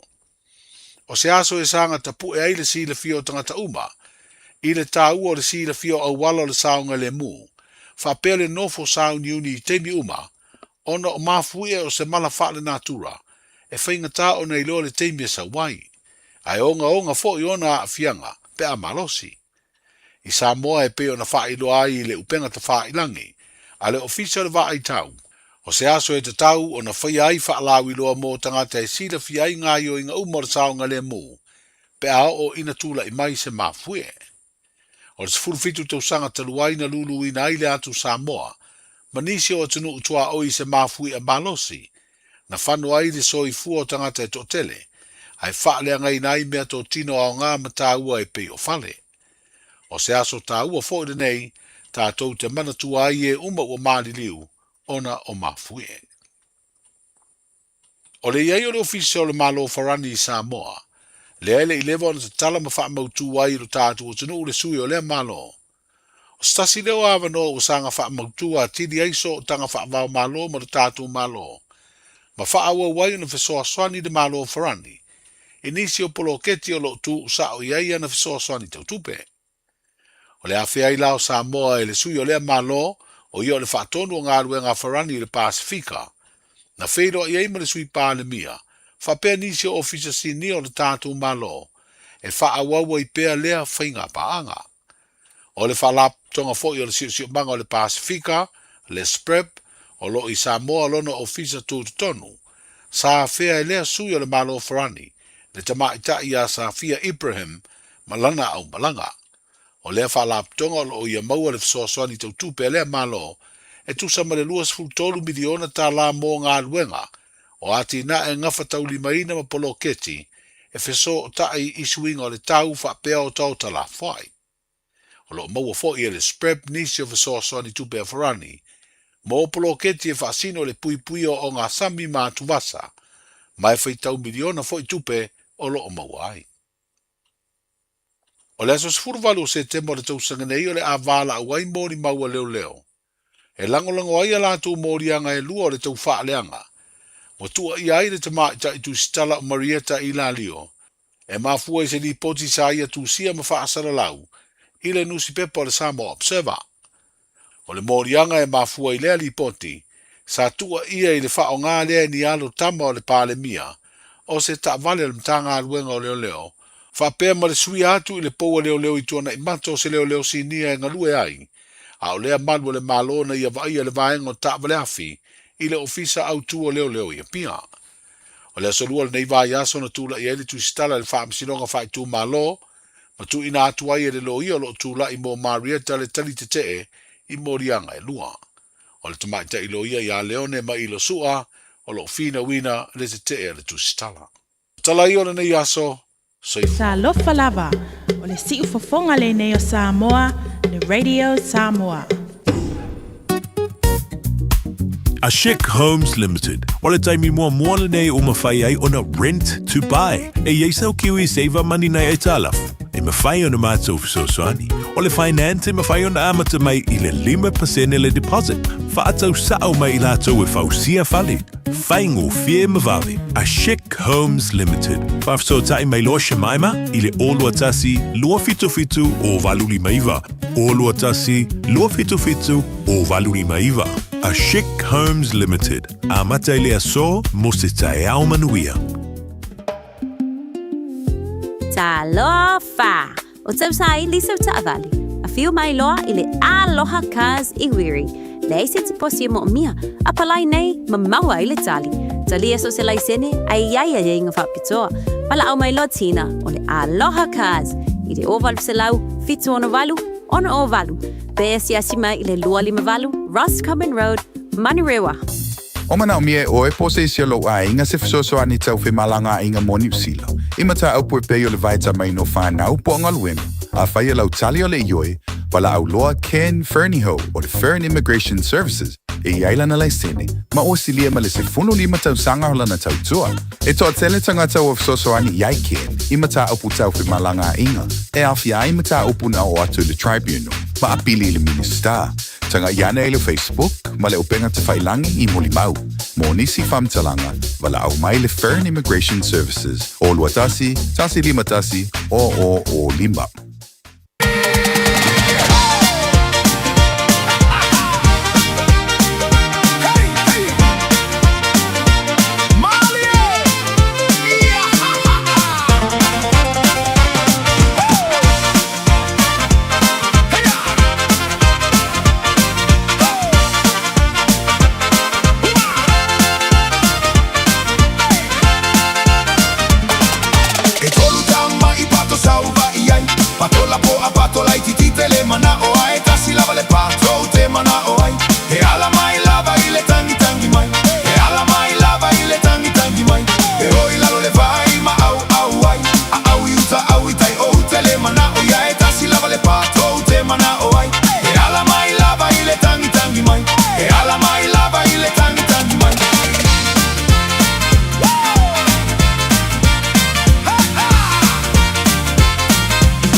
E wa bidi talo tene le tu las malua va fonga tatu wa tino.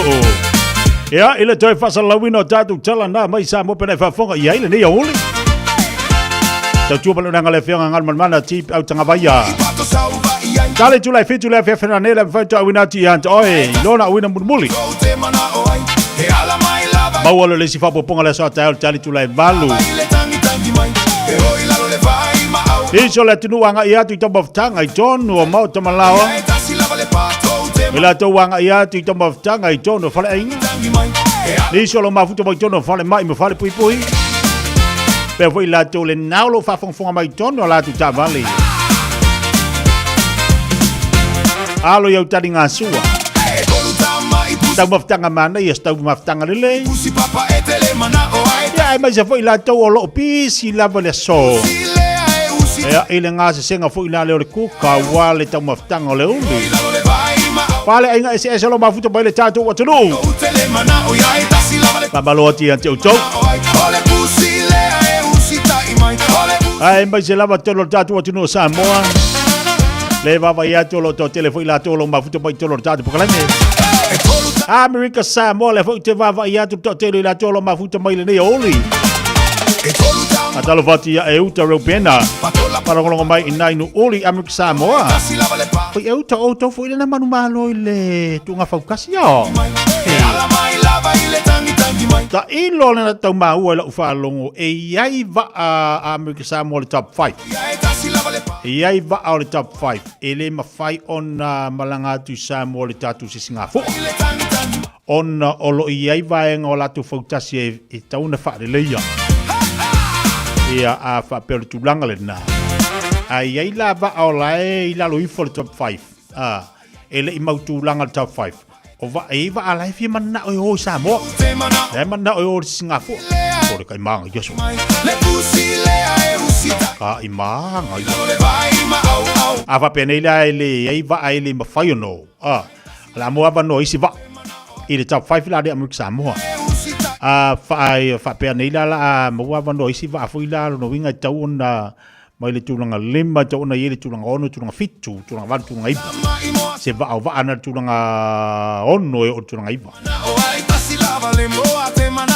ale fo wa va so le wa makafunga fa lo ya maso kamala i Samoa le fu amata fa lo maso tamala i Samoa le anga le tu unga ile fingofie e fire tu unga America Samoa fa tu unga Samoa final final.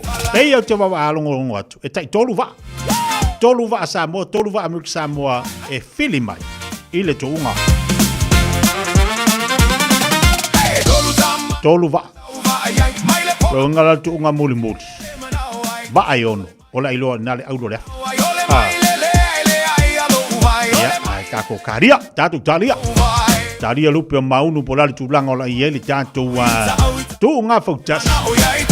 La toi tu wai va America Samoa ma va mai Samoa. Patalo fatia tuna. Tu vai singano malo se fu monio malo fu le maftu mai. Patalo fatia sel aula. Ya lo fi pomo le tau selo maftu mai nai me le pone a me se fu le maftanga leo ma watu. Wata tala le maftanga tanga tamatu nai me le pone Australia. A tono la musta tu abono atai au fatata no fo ile ilunga tatu pukalani le tai tai o le wa ve ma tai tai ia ile tatu maftanga le na tangata matu tu Australia i Melbourne la le o Melbourne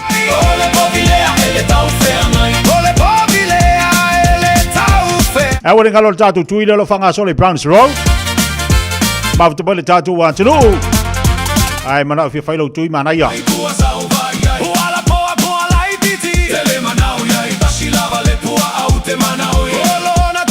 Io e tatu tuina lo ilalo le ona mal tatu le Asa Foundation.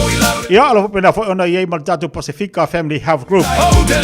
Alo fa tatu la tunga lu fatas. Ya wala va ia tulanga le fa yo tatu tu pui. Ya mo le sanga le mu tatu ai mai selo se fo malo ina tau ona ye tatu ia male nei vai temi lo tatu ia. Le fo ta pena to telo tatu malanga Samoa ai ta ua tau longo mo malo tatu wa tulu. Ina wa tari mate bele wati. Se forma le family te tele tula suma lua. Asuesela au e fua tele nau nau. Wa mua ta milo milo e buli buli ta.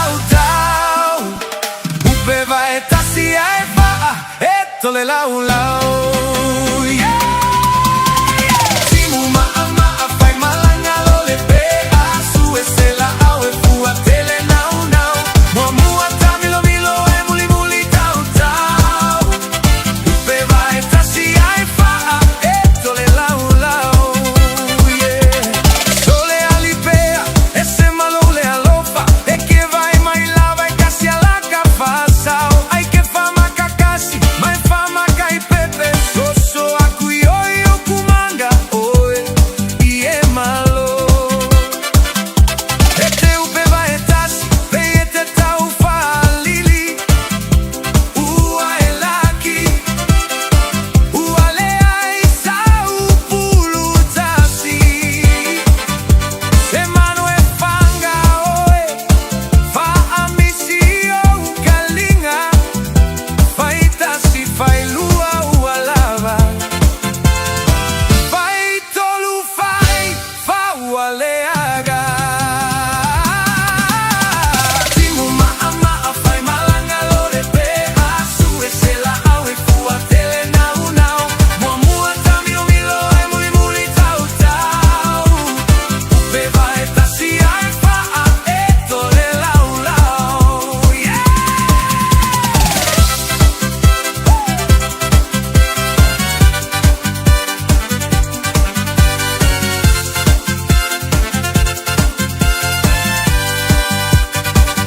Ue faa tamaia le tele o me ai e umana e ai e sola mamao.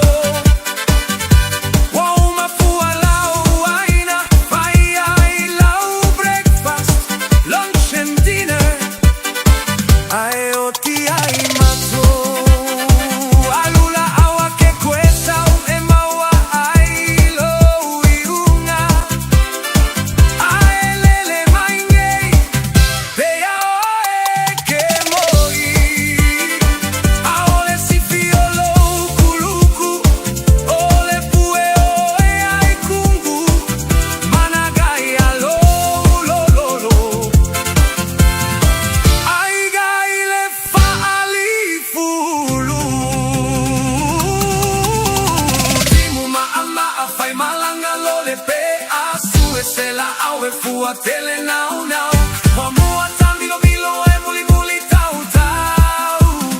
Upe vai tasi ai faa e tole lau lau. Dai bele watis fulma fitu bidu tale uche nei ia lei July se fulma le lua pele fa fonga ba ia tatu fa fianga ve vesi la lu a inga le nei au li ili tamaftanga a wa makwa ma ngai le vesi ku a inga ka mafkanga le ai tu ia tu no am tangata fo ile a ore kanga kala la ko fi mor so swang Tamilo milo e muli muli tau tau. ala wa makwa pa ore ka mafkanga ku fangi Si ai faa e tole lau lau. ai ala si simele ma fo fo i wanga le mea ai Timu maa maa ai tu ia ku lo markanga su e se la au e fua tele nau nau.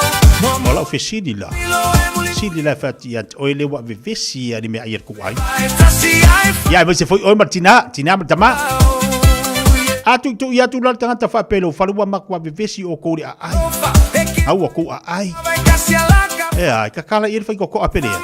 kakasi mai fama kai. E ka kala ir fai ko apere. Kuioio kumanga oe ie ma. Ya wale wa makwa ko vivesi ani me ai no. Vai tasi pe te tau fa. Ai ku ia kulo.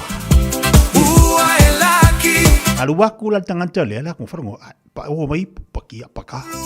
Farongo longa ku fai ko ko le karinga fai ko. Fanga oe fa amisi. Tu ia.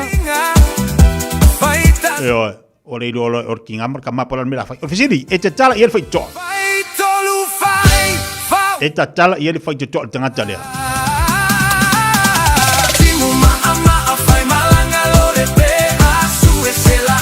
Ka ku vai lauli, Lunga al Facebook, kong ni mai lau kat.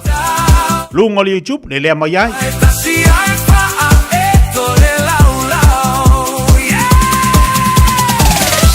Ya, fia valau mai valau kel fongi valau mai.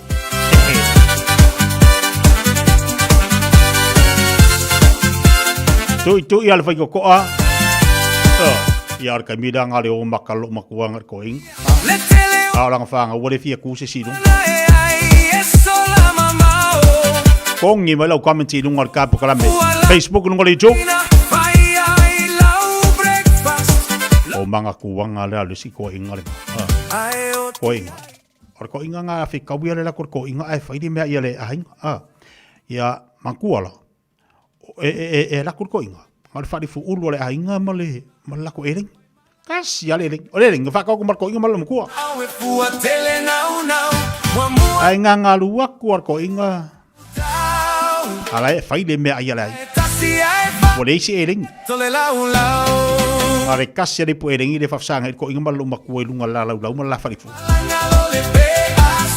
Fai mer ko inga sumai ile. Sumai e fai ka ko me ai. Ko inga le ai e fafkai ke le la vore fa alo. Fai le lua ka mafkanga. Ya lua. Siapa sai ki mas ko inga. Ya mai karar ko inga. Le ai fafkai. Fai de me ai ko inga malu makua uma ai o ko. Tau ke vai mai ko inga lea. Nga uma le leva. O va ko inga. La uma mai pu elenga ko inga malu maku. Mai kar ko inga. Ya mai la nga singkai puki, mai nga singkai puki nga le fa mo lea. Lingi mai puki. La ai ko inga malu maku. La fa ko inga malu maku le inga lai pu elenga. Ai makuala nga fa ko inga so e kausami fa me re ai. Fa ko le ki me re. Ora ngoro ko inga. Le nga ri. Wa makang fa me si ki. Lingi mari ki. Ya mai la masinga ka fa si ulu ngal fa. Ya mai la masinga ka fa si ulu. La valea. Fa ya ko sa we mai sa we kausami me re ai. Fa ya ko va ko le ki mai le ai. Ai va ya ko ngor ko inga. La umali pu elenga ko inga malo nga valonga ko me kalgar alunga ri me kal ko inga ya mai nga singa kai puki nga fa mo le ya mai la masinga ka fa si ulu lavar nga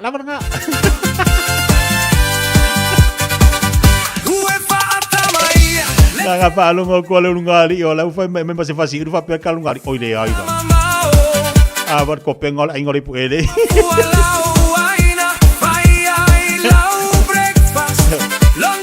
wale ma fua e ma onga se ma e la quale ma vesi ya ko ya fa kai kere fa lo ya la mai do vai do mbal e deng sei fai ngambel lo mako marco inga pola me ngala ko fua tu va tanto porque me fata lo fatia tapu tau pa vai mai awar tala ya le fai to o ngai le lava me ai ka mai mangaya ai do ai le lava or kala fe ko Maria saya nga fai mai yes tatala ia le fai to ya fai ete masani ai fa peke masani ai open the door be fa pe like lo ke masani ai ale ai ya pulia oi pe fa pe ke le masani ai fa paloti fa pala tula malo se furia Talo fatala falava tatala iai fai to awal ayu yo no ayu awal ayu le se me ko se ayu ka kala pe iai Maria le yaso ya festival le fara kono atu nei campo au Italia Loi saya fatala fatu Maria fole nei oli ani vaniko malo se fola de lei Ma futu mai nai sini au Italia.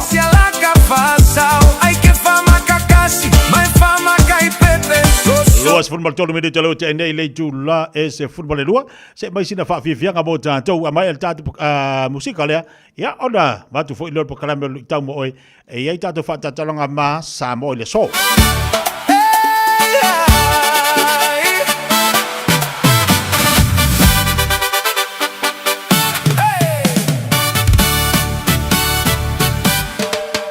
Sei tuli atu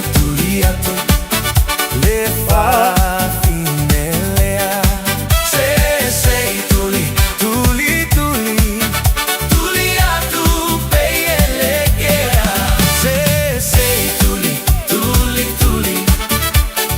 atu le fa finelea sei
Se vai, vai, ai.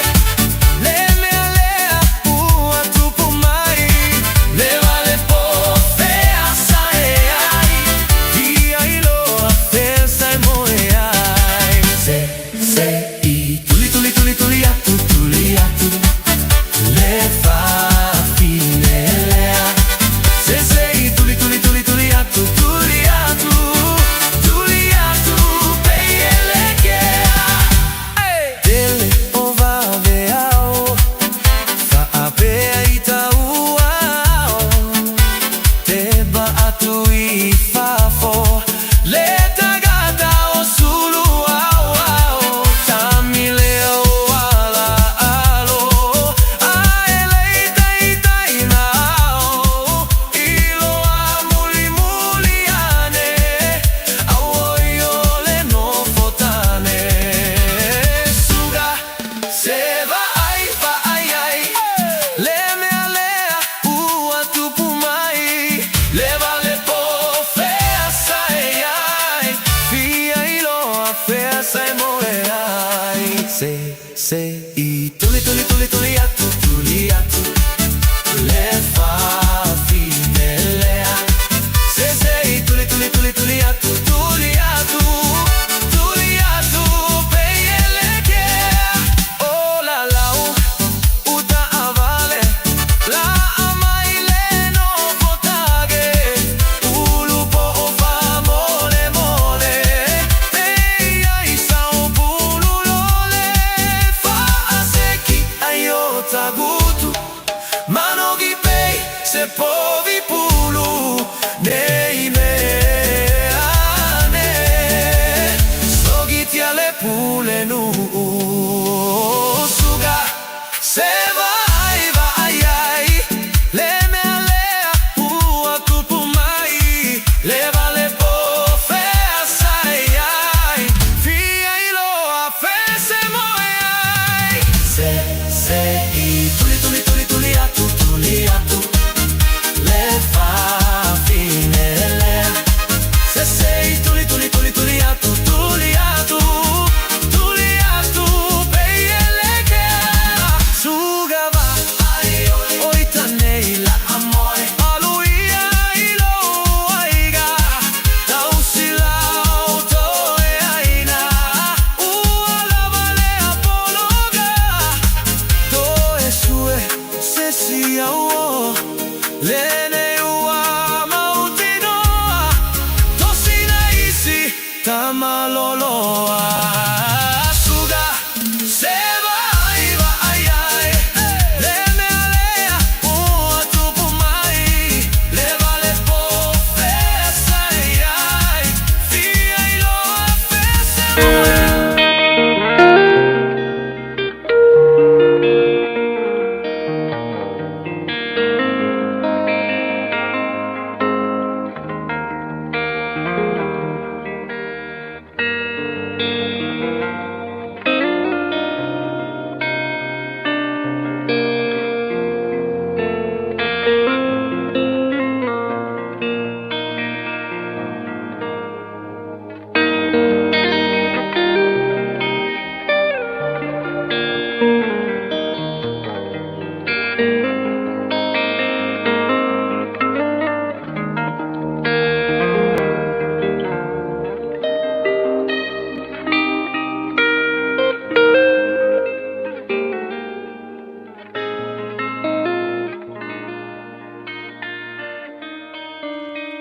Lui tau mō le aso. E au mai e le atua le mālosi ia te oe. God gives you strength. Filipi, lona mata upo e whā, a o lona foi upo e se fulu ma le tolu. O te mawhaia mea u malawa, ona o ia ua wha mālosi mai i a te au. E au mai e le atua le mālosi i a te oe. God gives you strength. A o whare pui pui paulo i Roma. Nā sia siatu i ai le whaife au o le e ka le sia i Filipi. O e pā whāroti. ma momoli ia Paulo, mea lofa matau langa, mai le e kale sia i Filipi. Whaatasi ai matala mānaia, o le alu i luma, o le ngā ruenga le atua, i le e kale sia i Filipi. O le mafua anga lea, na tūsia ai e Paulo la na tusi le nei, se i whaafe teia le e kale sia i Filipi, i lo lato wā lo lofa. Se i whaafe teia le e kale sia i Filipi, i a lato whai ngā taulanga. Se i whaafe teia le e kale sia i Filipi, i le tau singa o whaife au. Se i whaafe teia le e kale sia i Filipi, i la tau tautua, ma la tau au nanga, i le ngā ruenga pa ia a le atua. Whai mai le pāngo tā o Paulo, i lana tusi i le e kale sia i Filipi. O te mawhaia mea umalava, ona o le atua ua whaatasi mai i a te au. O le atua na te au mai le malosi. O le atua na te au mai le loto tele. O le atua na te au mai le fiafia. O le atua na te au mai le filifili ngā. O le atua na te au maia le fiafia ma le oli lo loto. I totonu o le loto o le tangata o loo nofo i le fale pui pui. Samoa e, ua tele mea o ona, tele mea ti ngā, tele mea whaingata, ua whetai iai ma i tātou i le nei vai tau. Ua whaavai vai ai le ola tau mawhai o nisi tangata. Ua solo muli ma tau tewa te vai le whaatua o nisi tangata. Ua tau whaamaa mulu ai, ma whaatō ina whaiva o le toa tele o tangata i nei aso. Whai maile, whaamalo si aua Paulo i le e kale sia i Filipi. O a mea mamafa, tu lei ese. O a mea whaingata, tu ese. O a mawhatianga, tu ese. Tātou te mamai ai, i le tino, mawhau ma le anganga. Whai mai Paulo i le kale sia i Filipi. Filipi, a e tū mau i lau whaatua i le atua. I lau whai ngā taulanga, ma lau au nanga i le tala e lelei. E fōa i mai e le atua malos.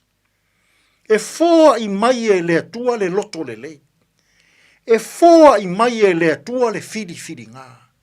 E fōa i mai e le atua le mā fau lelei. I totonu o mea ti ngā ma mea whaingatā o le nei o langa. Whai mai Paulo, Filipi. Ia e fiafia.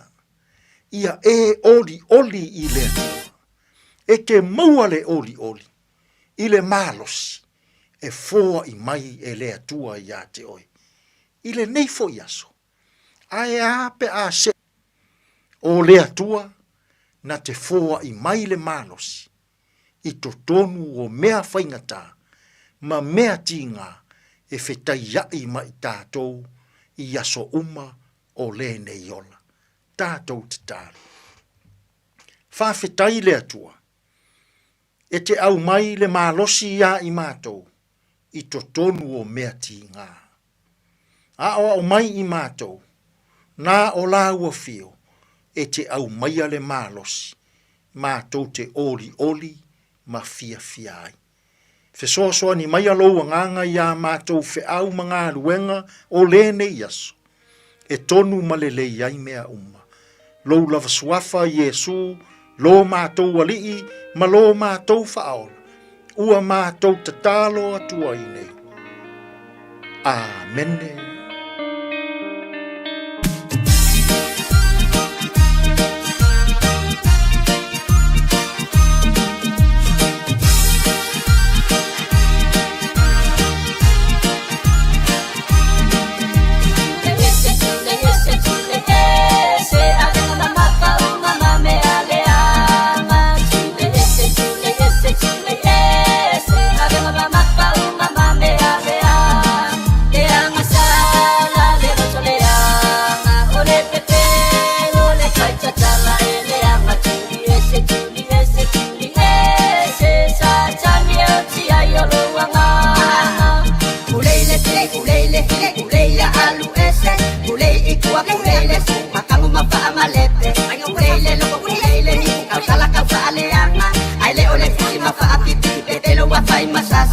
Fiafia e whaalongolongo le leo mani o le kingi apa Pakusa o le kingi whaelo e whaaleanga o mafukanga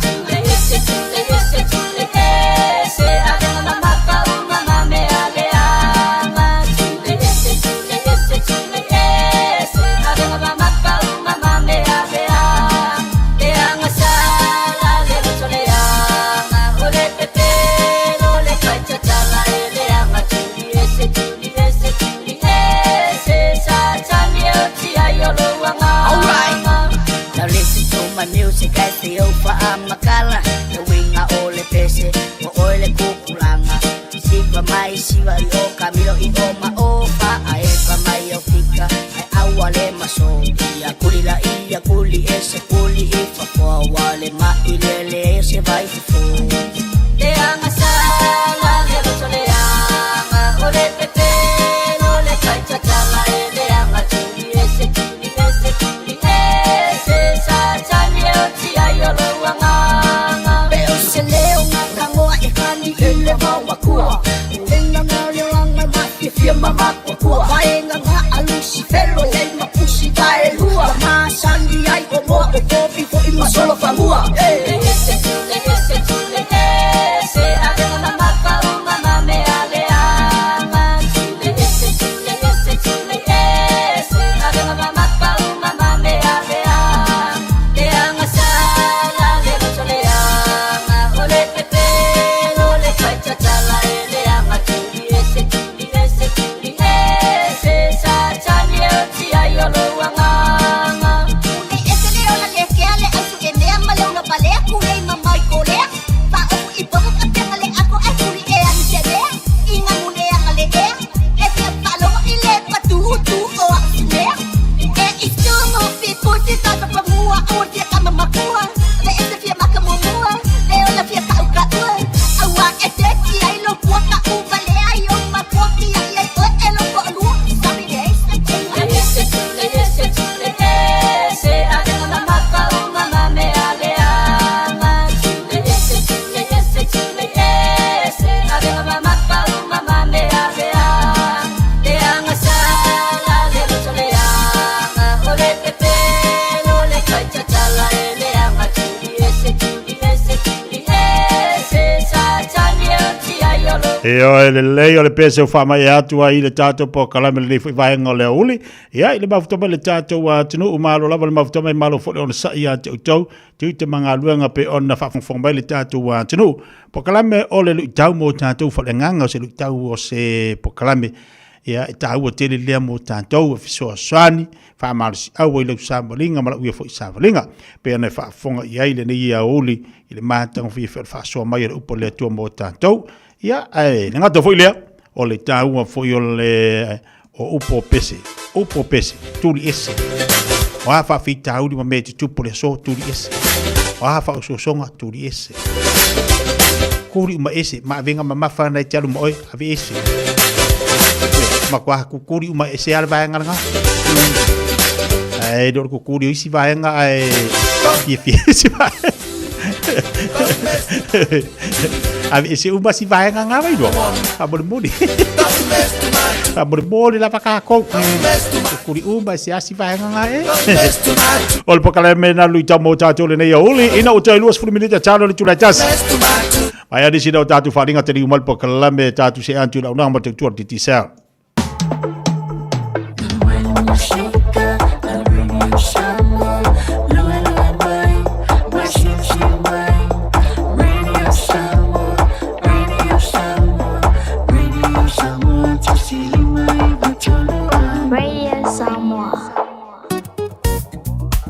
A Chic Homes Limited. Wale taimi mua moana nei o mawhai ai ona rent to buy. E yeisau kiwi saver money nei e talaf. E mawhai ona mātou fisosoani. Ole finance e mawhai ona amata mai I le 5% le deposit. Whaatau sao mai I lātou e whausia whale. Whaingo fie mawave. A Chic Homes Limited. Whafso tai mai loa Shemaima I le olua tasi lua fitu o valuli maiva. Olua tasi lua fitu o valuli maiva. A Chic Homes Limited. A mataile a so mo se tae au manuia. O O se tala fiafia le nei Samoa, wei nei se tautua ma se unanga family noto mai le company o le City Car tua tu si tasi dua lua Lincoln Road Henderson te maua iai le tele o tawa la poa band e o foi tatu tawa le laiti. Tania foi la tau wha le tonu tongi e talafo mo le tatu cashback. A ma tatu lima se lau se aga ia tu le lima fe tala. Fe so te mai ulungia Peter Perenanto le numera o lua tasi o walewalu fitu lua. Pe amana mia se tawa le fau molo ainga i le tau malulu. citycars.nz O se tala fiafia mo leo sautina, e se fulu cash prices ta i lima se lauta la mai le Digicel, e te anga va aipe a lafo sau se le ni tolu se lauta la pe silia tu foi, mai New Zealand ma Australia nga i le My Cash a le Digicel i Samoa, e ma fai foi ona maualu avanoa pe a lafo sau top up lusu ta la pe silia tu, mai fale o loa supermarket ma pamu pe ni sini, o le a fai se i le asfrei le aso valu o me, e ya inga o le reifa abitoa, maru e tele leo sautina, mai le Digicel. Lewa tu le balja bele wati to e se futbol e valu minuto na ta leo le tu lai tasi. Lewa fata se mali sunga le pol la unanga mal tu al tatu di tisel wa fo le fa ilo ino ni so vaeng o la unanga mal tu e mai se ya ni so tatu fa ptua wanga ye tatu mole nei fo i vai tau e mai se nei vai yasu tatu yai fata la fatu la sunga le pol malole on sai malo fo ngalu nei vai yasu. Fa felo ya tu la ftelenga tia.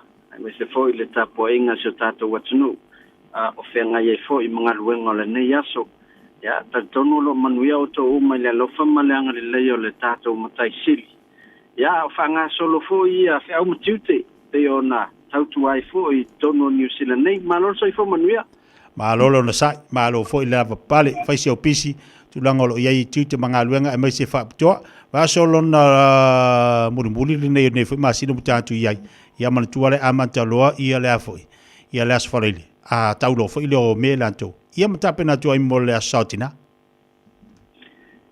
tasiale le merta ua le masino me ia le asautina e pe ia ona fai longai a itau sanga taitasi ia le ala foi le tapena foi le tato faputoa ina ia a mautinoa ia olo ia foi me olo a look forward ye le manu le tunu ai mi sei o vai tai mi la fose le ni hoi le a vai le ya se le la fose se le ni sa mo pa fa pe o le sa mo lu tina ya ma ya ngai foi na le fai o tatu fa pito ya ta la fe ngai le foi mai la to lo la fose le ya ma la fo ya la tu top up ya de la ne el tatu fa pito al Mother's Day le na mate le vai ason te nei ya o la to uma na la fose le ni sa mo mata malvason te nei se ya pa ya la las farelo le vai aso le e tau ona tau se la New Zealand pe tau se la Australia pe si ya tu la tu pe la fu tau fulana la fu le My Cash te ki sa li sa mo ya ona failo nga ya va to no tatu se your Mother's Day ya ele ngata le na ya a la fu sa top up luas fu ta la pe si ya mo fu no wa no to no tatu se pe ya na fa la lo atu tia se fulu atato cash prices e ma fai ona ma welo ava no te manu malo ai pa e famanu ina se a fai e se e fo o ena la foi Australia la tu pe ngai Samoa ya lo no no ila tona a lima se la Australia la tu pe ai te manu malo ai ya fai o New Zealand le na la foi la top up ai famanu ina ya e lima se la New Zealand foi la price e maua pei o nā tape nei na le tātou company a wala nei misi lo wavanoa o las farele e a foi e whai el tātou se i alona winga e wha ngata tātou entry si le pō le aso tofi o le aso tofi le aso fitu e tā lons fulu el pō wha ngata tātou entry ia malama lo tai au le pō kalame ma le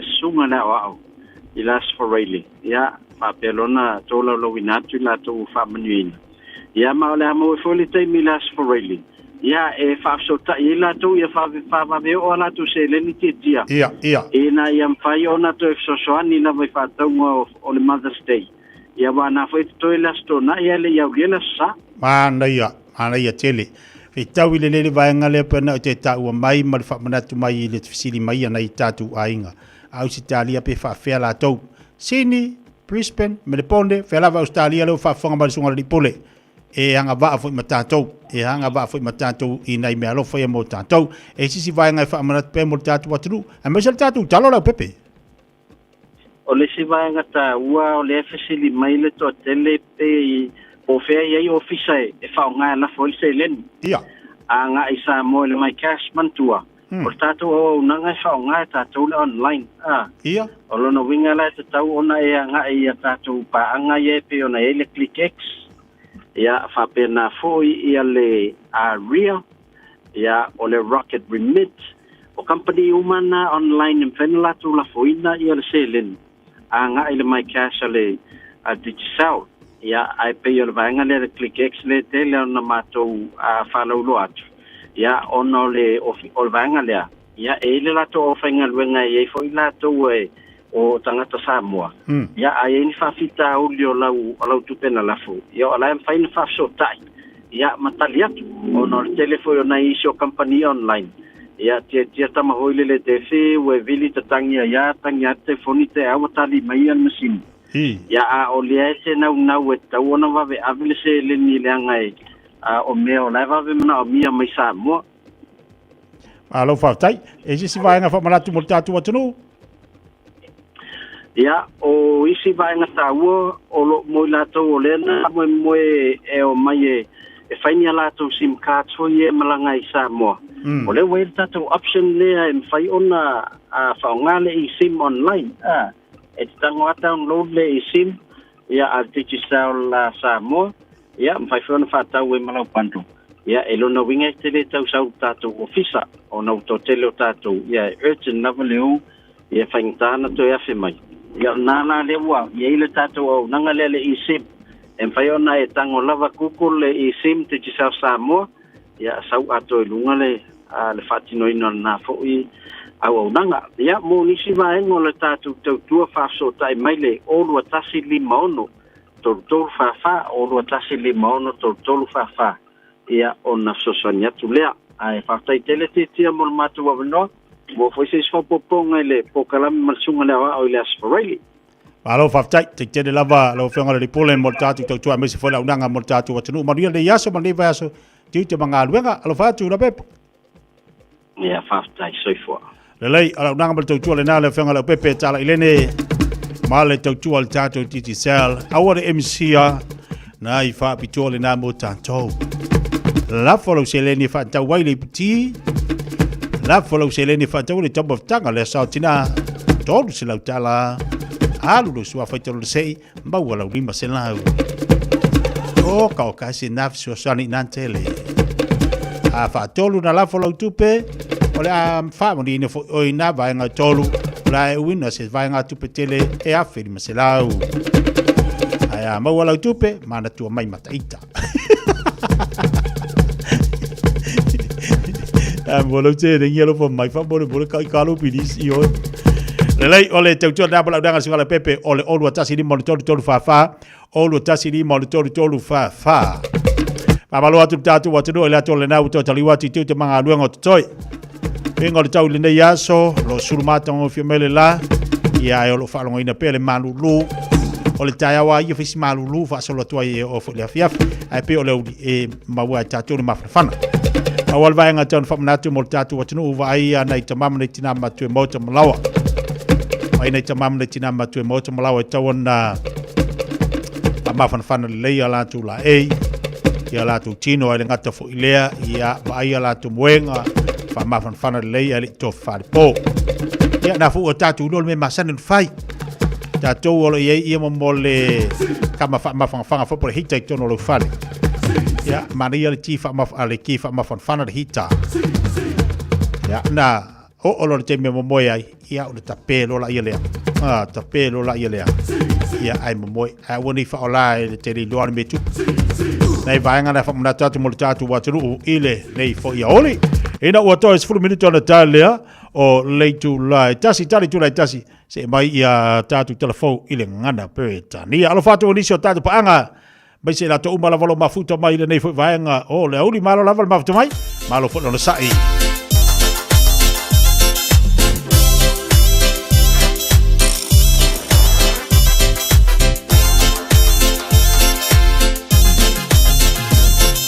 O mato nei no tamachi le moti me le fie au fa po la ole malava ma ata e lo to alo fai so se tamata si va mai la ile mato pesi pa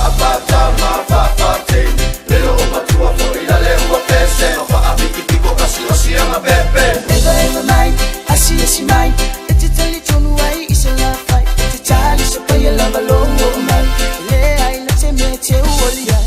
Eva mai, asi mai. Ete tali tonu ai isa la fai. Ete tali sa pa ya lava longo mai. Le ai la te me te uoli ai.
Inga wai ai Samoa Kama utengi kuyoi kamaloloa Aumatinge malo o makukua koe tia lai La afuli ilelua Oisi ua lekea O oia lava o se paiava E o ingo o kangela Kele kukuma mainga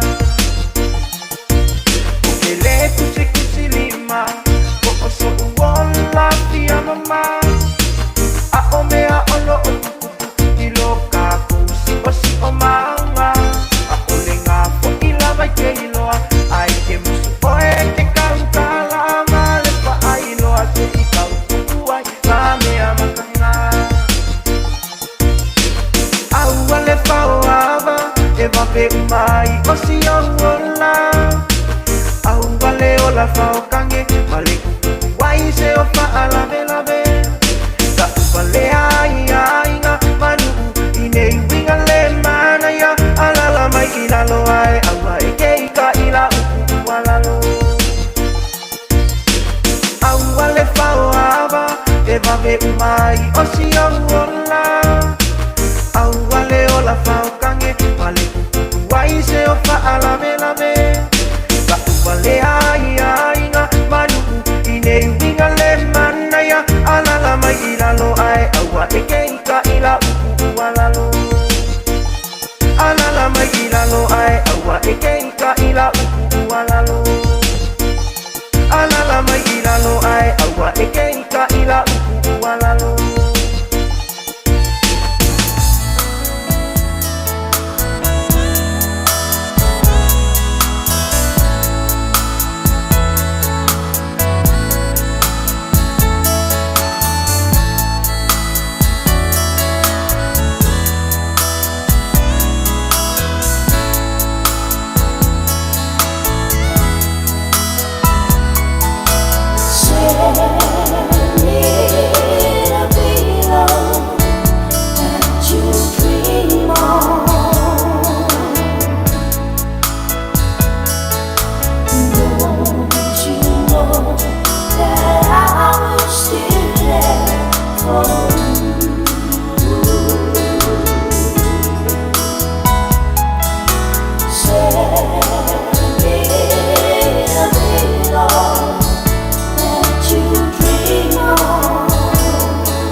In this update, a union representing health workers hopes police reconsider part of its mental health response changes.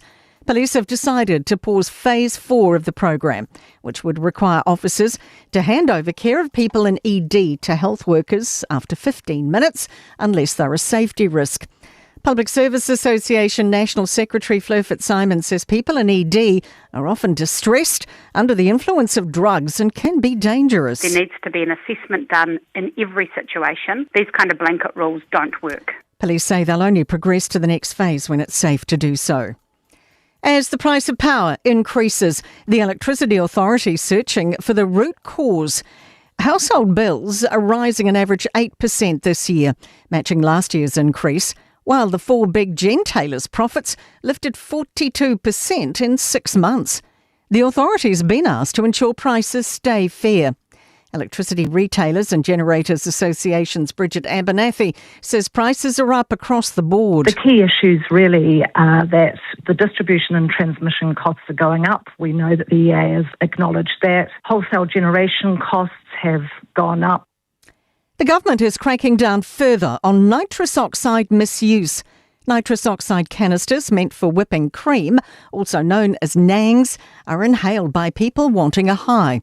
Canisters over 10 grams will automatically be classified as psychoactive substance.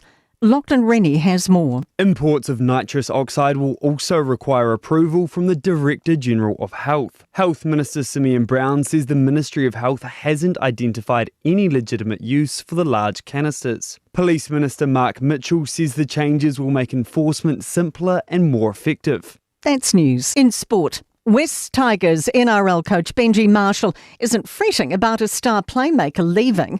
Co-captain Jerome Luai will be the face of Papua New Guinea's NRL expansion club from 2028.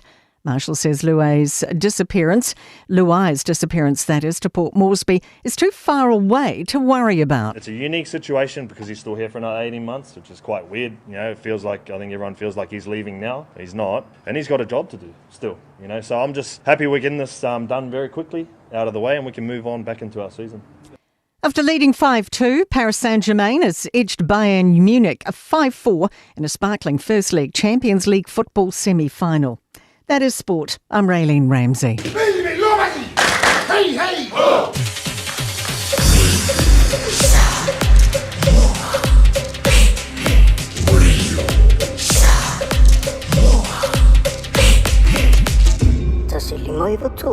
Amo.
Fiafia le uli in ua se maribali taime le uati.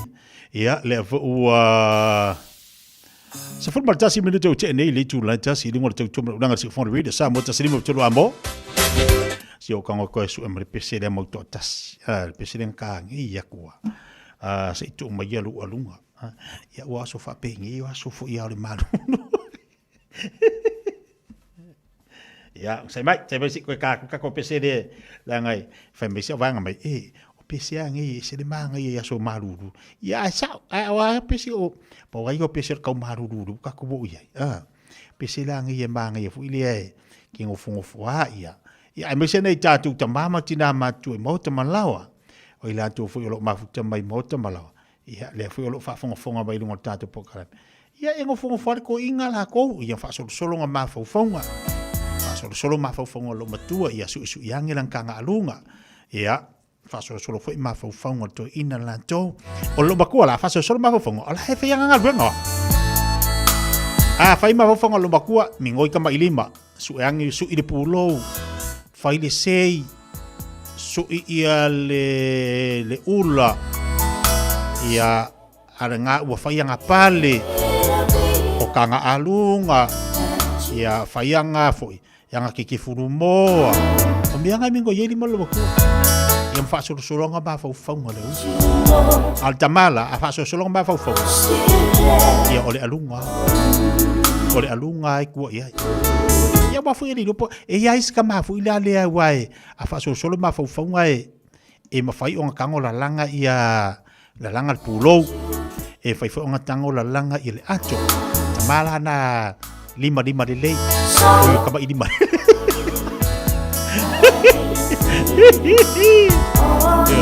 Tamala nai piu bot livanga la langa fala malu makua. Ya makua la langa le ko ngalu makua. Se ek fu marko ingai au kafe manga fu ngai ye kangwa kui. La langa ku le sianga. Ya, fa ya ku le sipik. Solo fa pengama fu fo ngalo. Ya ma fa solo ma fo nga pola se me alo fa mo nai tina la sautina. Le wo mai la sautina. Fa vai ko kasi va yaso. To itasi va yaso la sautina. Fa talo vati ya sina. Malo se fu monuia. Talo fa lava malo le se fu monuia ni fu iva enga le aso. Fa fu tatu ma ua maletina i tina pelena ya lo salia. Lalo nei Island Bay talo fai ia malo le on sai pa talo fa tu se tu sapati fatalo fatu sapati e batu masio matu tina matu malanga mai Samoa ia tu tapu palongolonga tu nei ia ile nei fo ia oli malo fa tele mafta mai Ioi, ia ai se foi ni sol tatu watu wale mawa tatu so ta inga tatu we vanga ilunga tatu le tio ia o to tele ila to ia lo mafuta vai lungo Facebook ba lungo YouTube mena fu na bana ia ile fai le yo YouTube ko ngeki TV maka halu lo makuala ko solo nga ma fau nga pa fa pe fa ilangi fo launga ale to in ia fa pe o to ina na fa ilangi fo launga lo mutua ia kasi ale lo makua ke ma fau ia kasi ale lo makua ke do ke ma fau ia la sati ai lo fa solo ma fau nga fu wa kaulu ma fau se fo kinga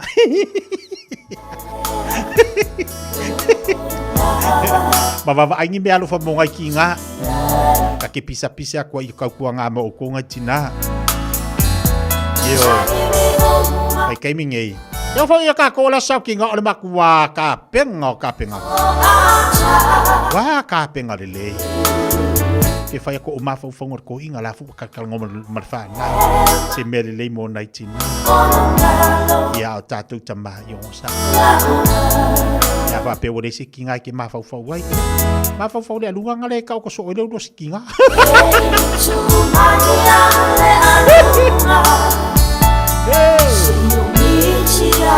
ka o kai paring ye kau malu lu asa tapi fu wore so fa ma fa iya wa nga fa ma fa awole puro planke ke la ko ya kai sa ko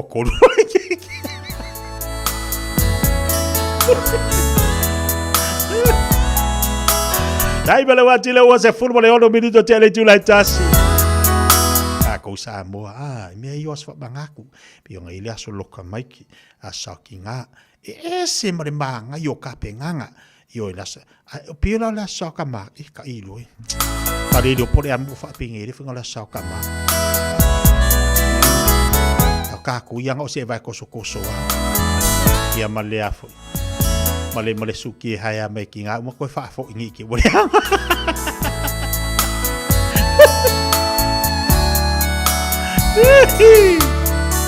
Kaba voila le de papa. Ya ale me se o folu kama yo le fale le a mo ko fa fo ile mala sam ko ka le ko a. Ele se ofu ku ma. Ole ofu ko fa fo.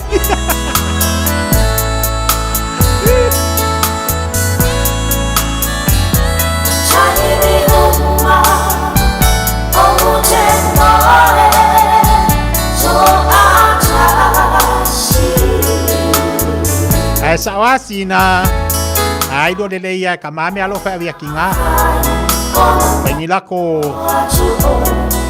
pariuluma maka o ki fa pupu o ngai ko ise u me skinga manga ya pupu ma ya udo ngai kinga da so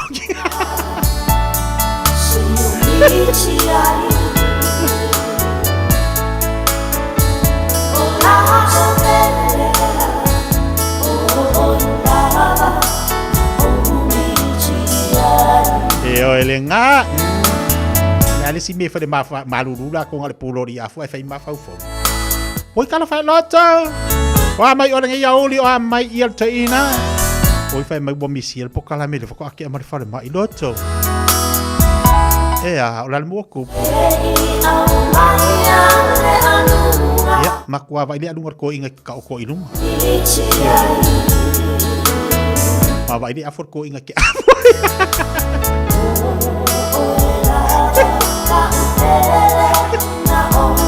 Iso dado pa kalau bafuta maleva lele. Ya se foi ta penanga. Tatu e kali si e whakasalu ta penatu mo latu fortele mo le nei tau sanga ya malora ngosa. Ya fu fari mai ko ma faufango ya urunga tatu pokalame. Ya lele o mai. O mai sa mai ko ma faufango. Le fu ke va ya ui la sao ki ngala ko.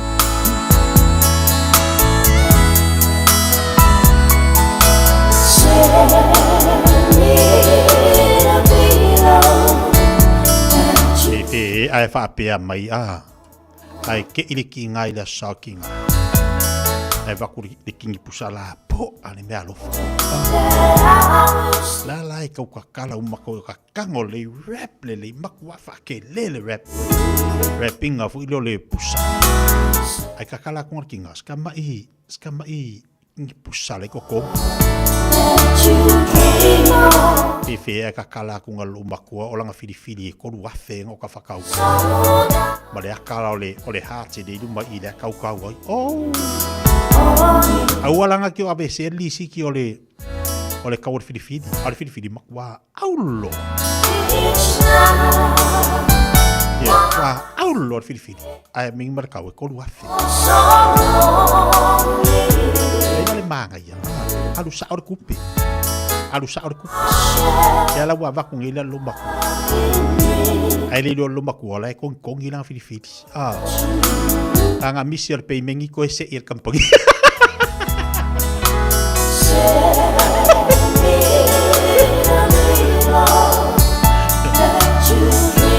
Makwa faide faida ila yo le ua wa faida ila le ua eu oi me wali ai wa ma kongi mai fa for hat ma le fili wa kongi fa for faida ilanga la le lua pe mengi so kolu ale markusi le merka ko kusi to odola ia merko eva ele ma kon kau fa ke ala ka ko me ila ngi vai kai ai ta to le Fiafia kai bingi wo fe ilafi foi me falo lo ele meu fe ilafi o se e vai kau kalinga o waki o fili au o make up o fa ma fiki o la ma O le whai o le koke whaasipa. O le oke anga ilungo le ulu. O le wha mingi. Ke le meo whi lafi. Mai lau whaasoa. Ai lau whaasoa le ngi whi vai aso. Ile tau joba lau nanga si whangal wele Samoa tasini mo vitolo amo. O le tātou po kalamele ni whi vai ngaloli. Malo lava fa malo losi malo le sai se e matatu pesile tatu watu le vatu tatu fa linga mal poklame a retola Luas fultasi minuta tele tulatas o au yang fangu vai ale ngui ngula fangu vai fai malu au fai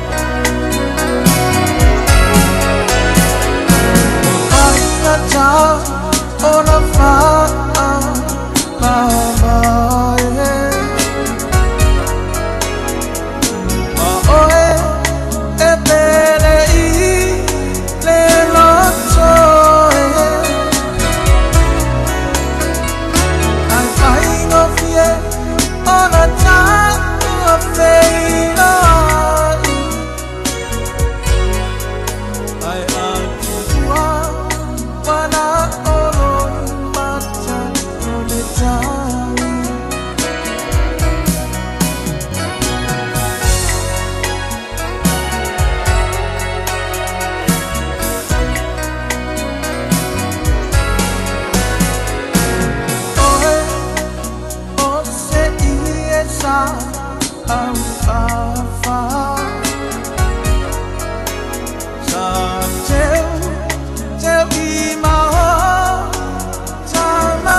sau ta vale po sau piki apu. Ai tong i ta vai aso, lua vai aso. Pe ta masina. O le sleek cars o le a maua ai le fesoswani. Ua ta pena le au whainga ruenga a le sleek cars mo oi malo a inga. Aua e te popole i se mea e tasi. Te tala fitu aso, mai le sifulu i le tai au, angai le afo le ono le afiafi. Tele la lai au kilani i saute, vili mai loa, i le o lua tasi fa, fitu lua selau. Po le o lua o, fa lima, tasi lima tasi. Le Shine Dental, lau fale fa inifo fa moina. La to te fa fofa tal no ango nifo. Ia so lulu tai tasi. Tele e wala me fa ona tutong yai lau tong fitinga. A fio mai loa ile lima fitu fa Great South Road Manukau. Bevili mai le lua fitu ono fa. Lua fitu ono fa. Mo le Shine Dental e ia inga fa pito. Au kilani wa esa uni. A fio mai loa le Harrison's MZ I o Tahohu. Le fale ofu polenisia pito I sili o na tele ai la e moa li'i tamaita ai mawhanau. Mai ia e sui ai la e o oi mea lofa masulvania e maua o ma ile no whangai tasi. A fio mai mawha ilo mai le Harrison's 20 e toa sia ai le 20% mai o loa ufa pa uina. I oe ta o mai le Harrison's 20 ma surfe ai le 20%. Le Harrison's NZ I le 23 Hall Avenue o Tahogu e te le fiamasia. Talo fa Samoa. Wa ule ne yo kasu tialu. Awal suia ngila wa le kio. Aeva mai ina se fulu lima iva kolu. Amo Radio Samoa. Bevela a. Bread of life sent down from glory. Many things you were on earth, a holy king, a carpenter, but you are the living word. Say it now. Come on.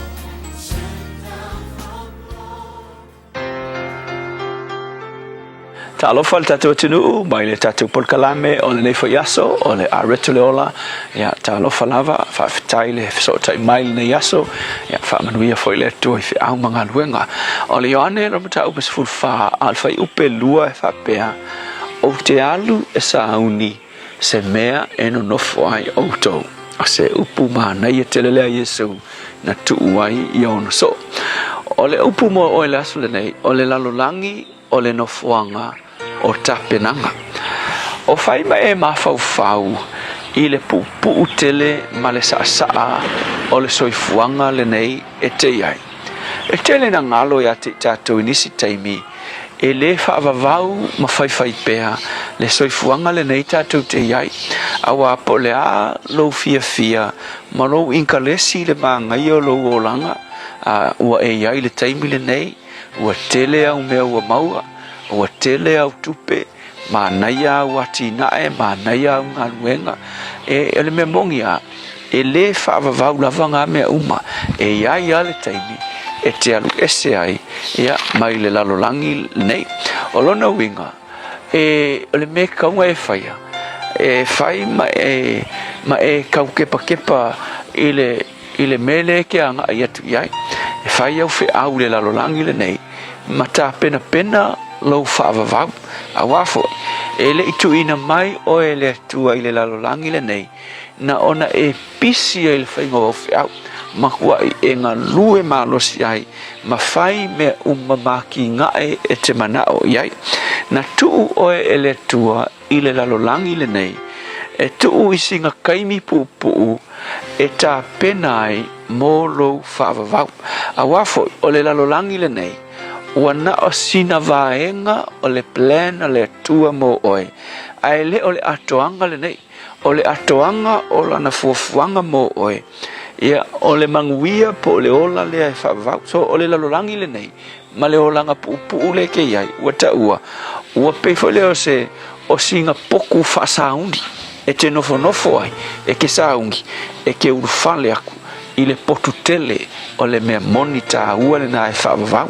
Ia lela e ile tala u whaitau I le tala I le whale tele fo le cathedral le ta ua o le Westminster Abbey.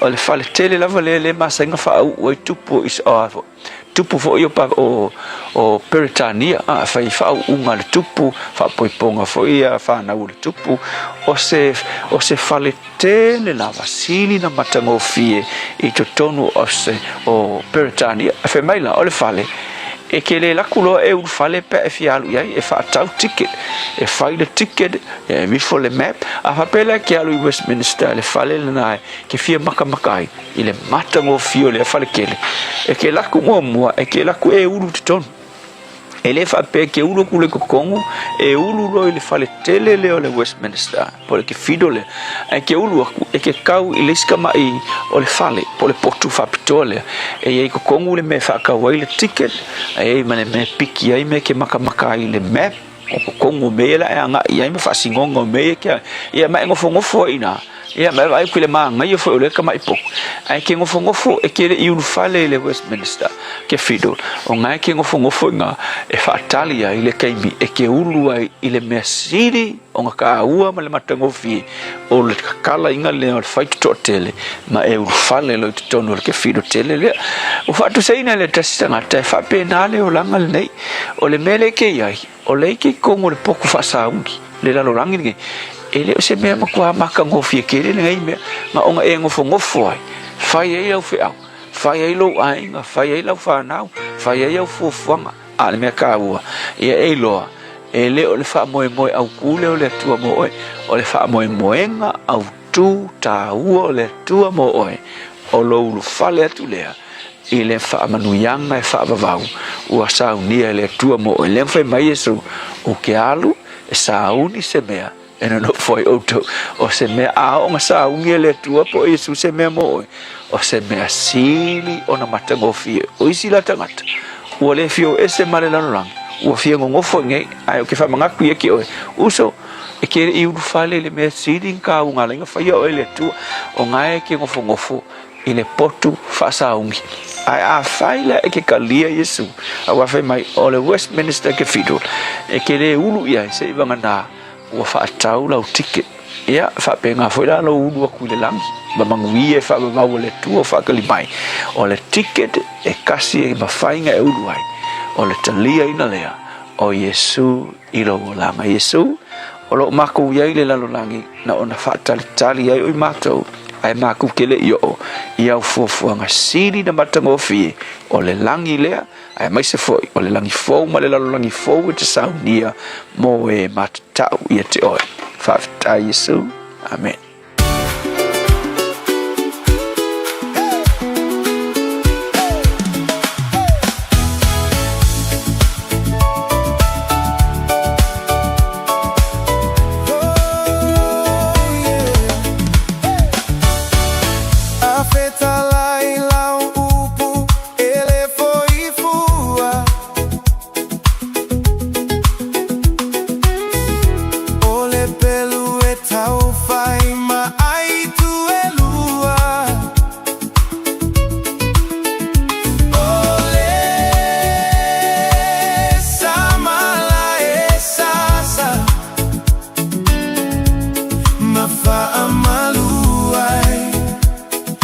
Lo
Lo fa atua ia tupu. Sai bolo wate lo te lua se male valu minute lua se malua minute en talo le tu lai lua. Ya ole aretona le ola mo tatou. Pede fa foka ma iai se tasi fo ini o fa mal au mo le fiong pa ia le tua. Tatou fa taya ma vi ia o le tatou ma taisi le langi. Ya le lana fiong pa ia o mai pe mo tatou lana upu. Upo le tua lo to ma tawina le tatou fo launa. So san te le mo tatou. Na ia se me whenga tai leli. Au o fo ina tātou o le upo le tua. O a whita ma whenga tau leo langa, o a lu i tau, o a mai, o a me te tupu. Whai e le tua na maili fisua sari mo tātou. Whaftai fo le pokalame tau o la reto le ola. Ia lu i tau ina le tātou fo launga ma tātou savalinga, ma lea fo i la mai al nei masina. Ia wha maror fo lau. Whaftai fo i le tua i lu i tau ma... me tu tupu lo se fua le nei masina. Ya le au tatu maru malo, tatu whaftai le tuolo na ngare lei, whaftai le tuolo na lofa, whaftai le tuolo na fsoa swani, whaftai le tuoi ti ngā ma me tu tupu le aso ma le aso. Ya tatu te sava vari ai, tatu te whalongo ina i lava, o lo ngalua mai pele nganga pa io le tua ma taitoro ina i tatou.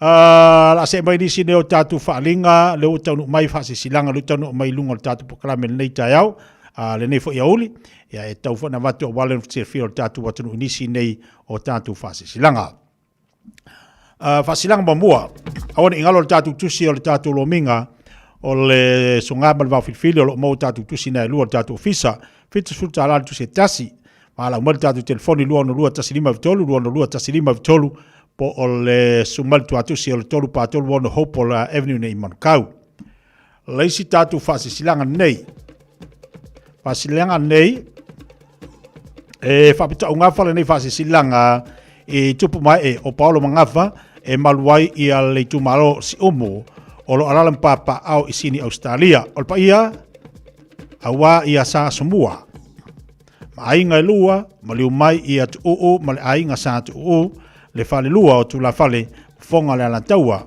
o tai o ma le fatolu o se opo mai muri vai ma maota o tofinga ua taunu unei sini ia le tusi whaalalo mai a le tatu tu malo Samoa o lea e talo whaalalo tuai i tupu mai ai mai se o Paulo Mangafa e maluai nei tu malo si omo o lo alalam papa ao i sini Australia o la whaia le tatu whortanga i le asa aso tolo me o ringa le asa asa unei i le nofanga e pei ona tau i lalo o le tuatusi o le Quackery Hills a Community Centre i le ono Kamana Street i nai New South Wales i lua lima fitu au Italia i le taimi le July 5 le Fiafi mana mia so tau finangalo i le tusi ua au mai Samoa i se o tatu i tu malo pele o si omo tau sia i le lofo le tua i taita i atolo to se fua maso mātu ola i le aso ato whaina moli se whaptalanga whapamole whapso ta iana telefoni o le o fa o iwa fitu varurua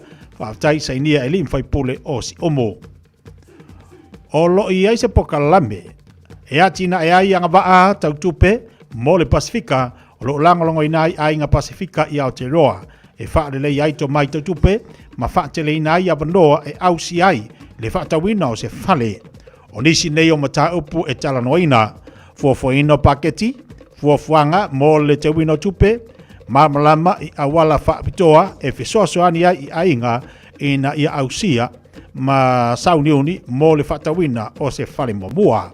O le wha moe i a lango i ainga le Pasifika. Ina ia mawhai ona wha mautuina ainga maisi aunga tupulanga mo le lumanai. Ia taunu u le sini ma le wha moe i a whaatawina se whale. Wha marsia ainga ina ia lantou ina ia te ilantou le tumai le wha ngā ina ma le se whaino tupe. Mai le se furuvali tausanga anga i atu ilunga i anofo mau mo si tiseni ni usila. O le nei po kalame e ofo ina atu i le lango ina i le lango e le se tongi le whaaman malunga ale te maitai presidi le fionga i atu pola roine le ala i auloto. Tātou awai whaatasi i aso uata ua ilalo. Aso lusu malaiwa a aprila a sono me lono wingo le aso lea i le Fiafia Mai Le aso ono me, se furu mal tolo me, ma le aso lua se furu mo le fitu me, I te puke o tara, mo lisi o whamtalanga, wa ala wana I a lisi pe sa mino le fau, le olu atasi, ono whavalu, iwa lima o whaftai.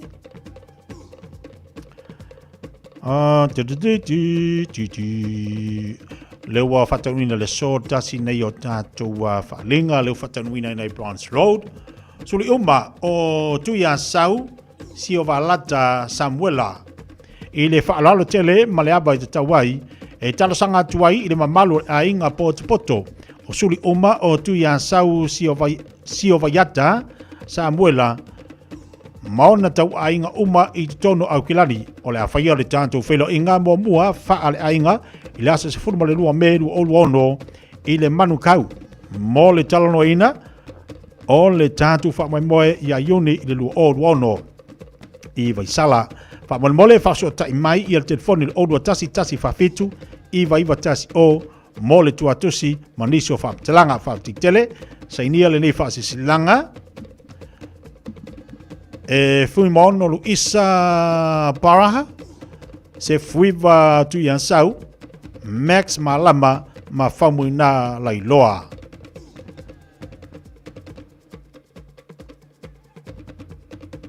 I tu malo si umu.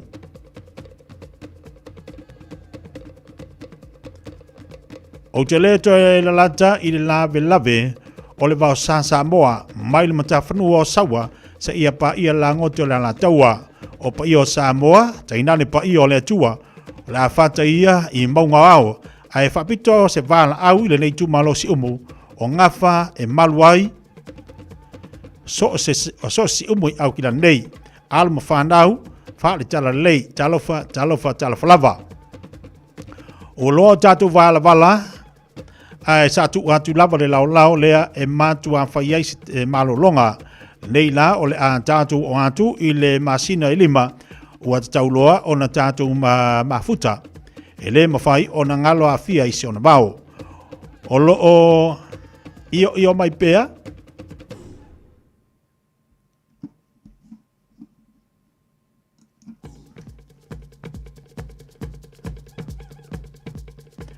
o lo io mai pea tu lo le tusi tal sanga le kalesia o le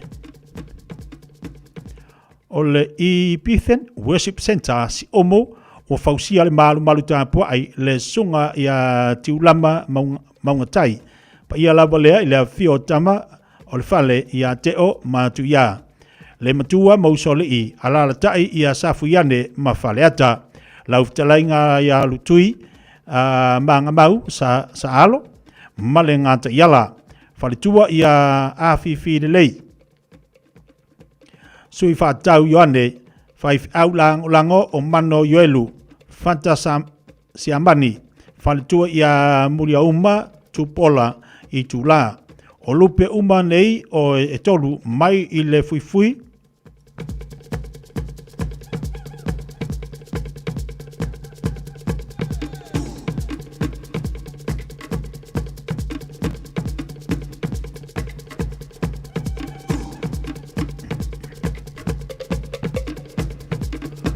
o lupe uma nei e tolu mai le fui o muli vai ma maonto to finga tama whana o si umu fina ngalo malilie lo tātu tu malo e fia statu fono I le aso lua as masine lima I le lawa o tu la pou se furma le lima Emirate Avenue mangele le tu lai lima I le afiafi tātu ta pena se mea mandaia awa o te tal tonu o le toe tā lava e maua I loa le whao tu lou e le toi I lava se isi mea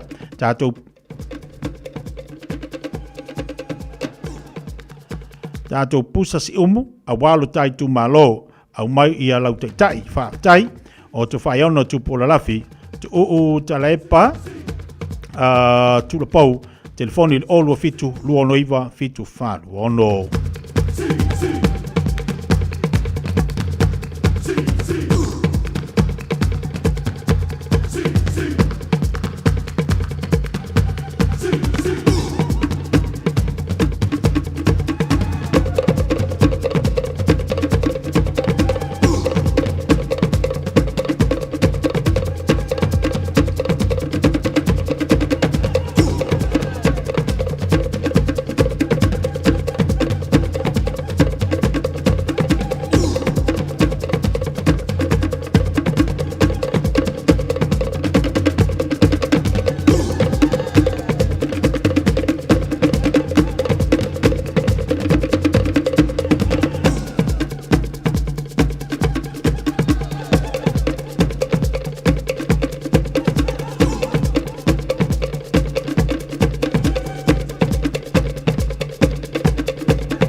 Ia, pauna nisio tātou wharinga lau tanu mai, lunga tātou tautua ma le auranga le nefu i teime le uli, e nau se mali teime le wati, le ua toe se funu le lua minute, o na tā leo lei tūlai lua, tāli tūlai lua, o na whatasi mai fo i leo le tō whaia whonga mua se mani Francis Ioane, a wale whauwino tātou pokalame, se ia pā ia fo i steimi o lea Fiafia nei. Ia e malo lava taua tai, malo le wha malosi, tuita mga luenga o whengai mo le tātou wa tino uile nei fo ia uli. A whaia lo o yaimi la pisi e se mai i la pisi maasani.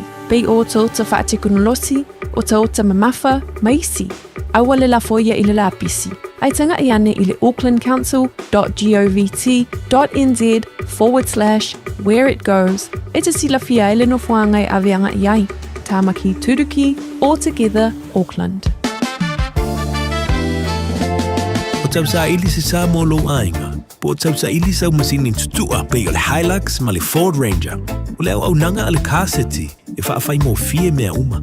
E te alu malau ta avale, ua e malie atu atoa. Talia le te tongi vaiaso, lua vaiaso, pe maasina foi. Tu atoa lo whaatu atuanga i le kaseti, te tala fitu aso, tu atu si fitu tasi, East Tamaki Road, Papatoetoe. Telefoni lua fitu fitu, ono fitu lima fitu. Lua fitu fitu, ono fitu lima fitu. Talo falava, o loo wingo o nei mai imisau training. O e mo o mia singaluenga i le customer service, hospitality, po le avea fo i maleo leo, e mawhai ona fisosoani atu le imisau training. O lo o iei la mātou au fisosoani e tai malango ina oe, ma a whai e te anga waa, e mawhai fo i ona e a ongai au noa ma se tutongi. Asia si mai i le imisautraining.co.nz be vala au mai i le ovalu se lau, lua wha, tolu walu. O lo lumanai e amata i nei.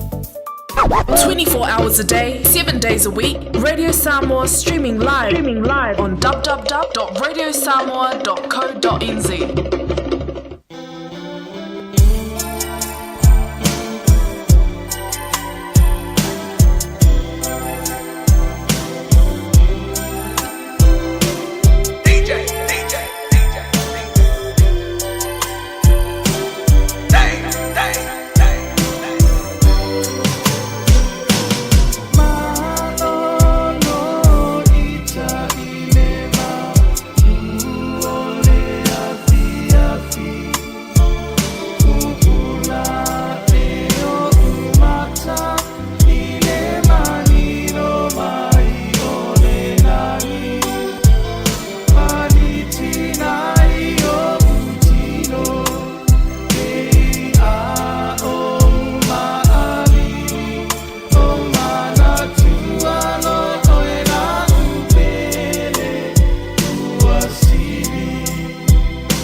Fiafia Mai tātou leo le pele whaafonga mai ai. Tai mo le wati leo watoe. Lipa minuti na tā leo le tūlai. Lua, tā le tūlai lua. Ia, ona si atu fo leo le tātou no fonga le tō whaia whangamua. Wale tau tō ina le tātou. Tanu ai whaafitik tili Samoa le tunu pele mo le tātou mawhtanga. Pe ona i le tātou mawhtanga ile nei fo i taimi o le uli. Io e whaatei fo i tari ino le tau tūma le unanga le si o whangar wede Samoa. Mo le pakala me le Fiafia Mai. Pe ona tātou mafu tā ile nei yaso. Tātou whilo le aso a tai au. I lungo fo le tau tūma masani le wede Samoa ma pakala masani. Tātou tue whaatasi fo ile le aso a tai au. Alo fo tele atu Samoa le tunu pele. Tātou tununga o lo manuia tele utou le lofo le tua. Ma ile saunga le mua tātou lunga ne ala. Mai se le tūlanga o lo iei le tau manu lo. Ia mo tu alalo te talo leisi ainga mo leisi ainga ia tau fai manuia tu sa umo tātou. Te lofa mareanga le leo le tātou atua. Seifu.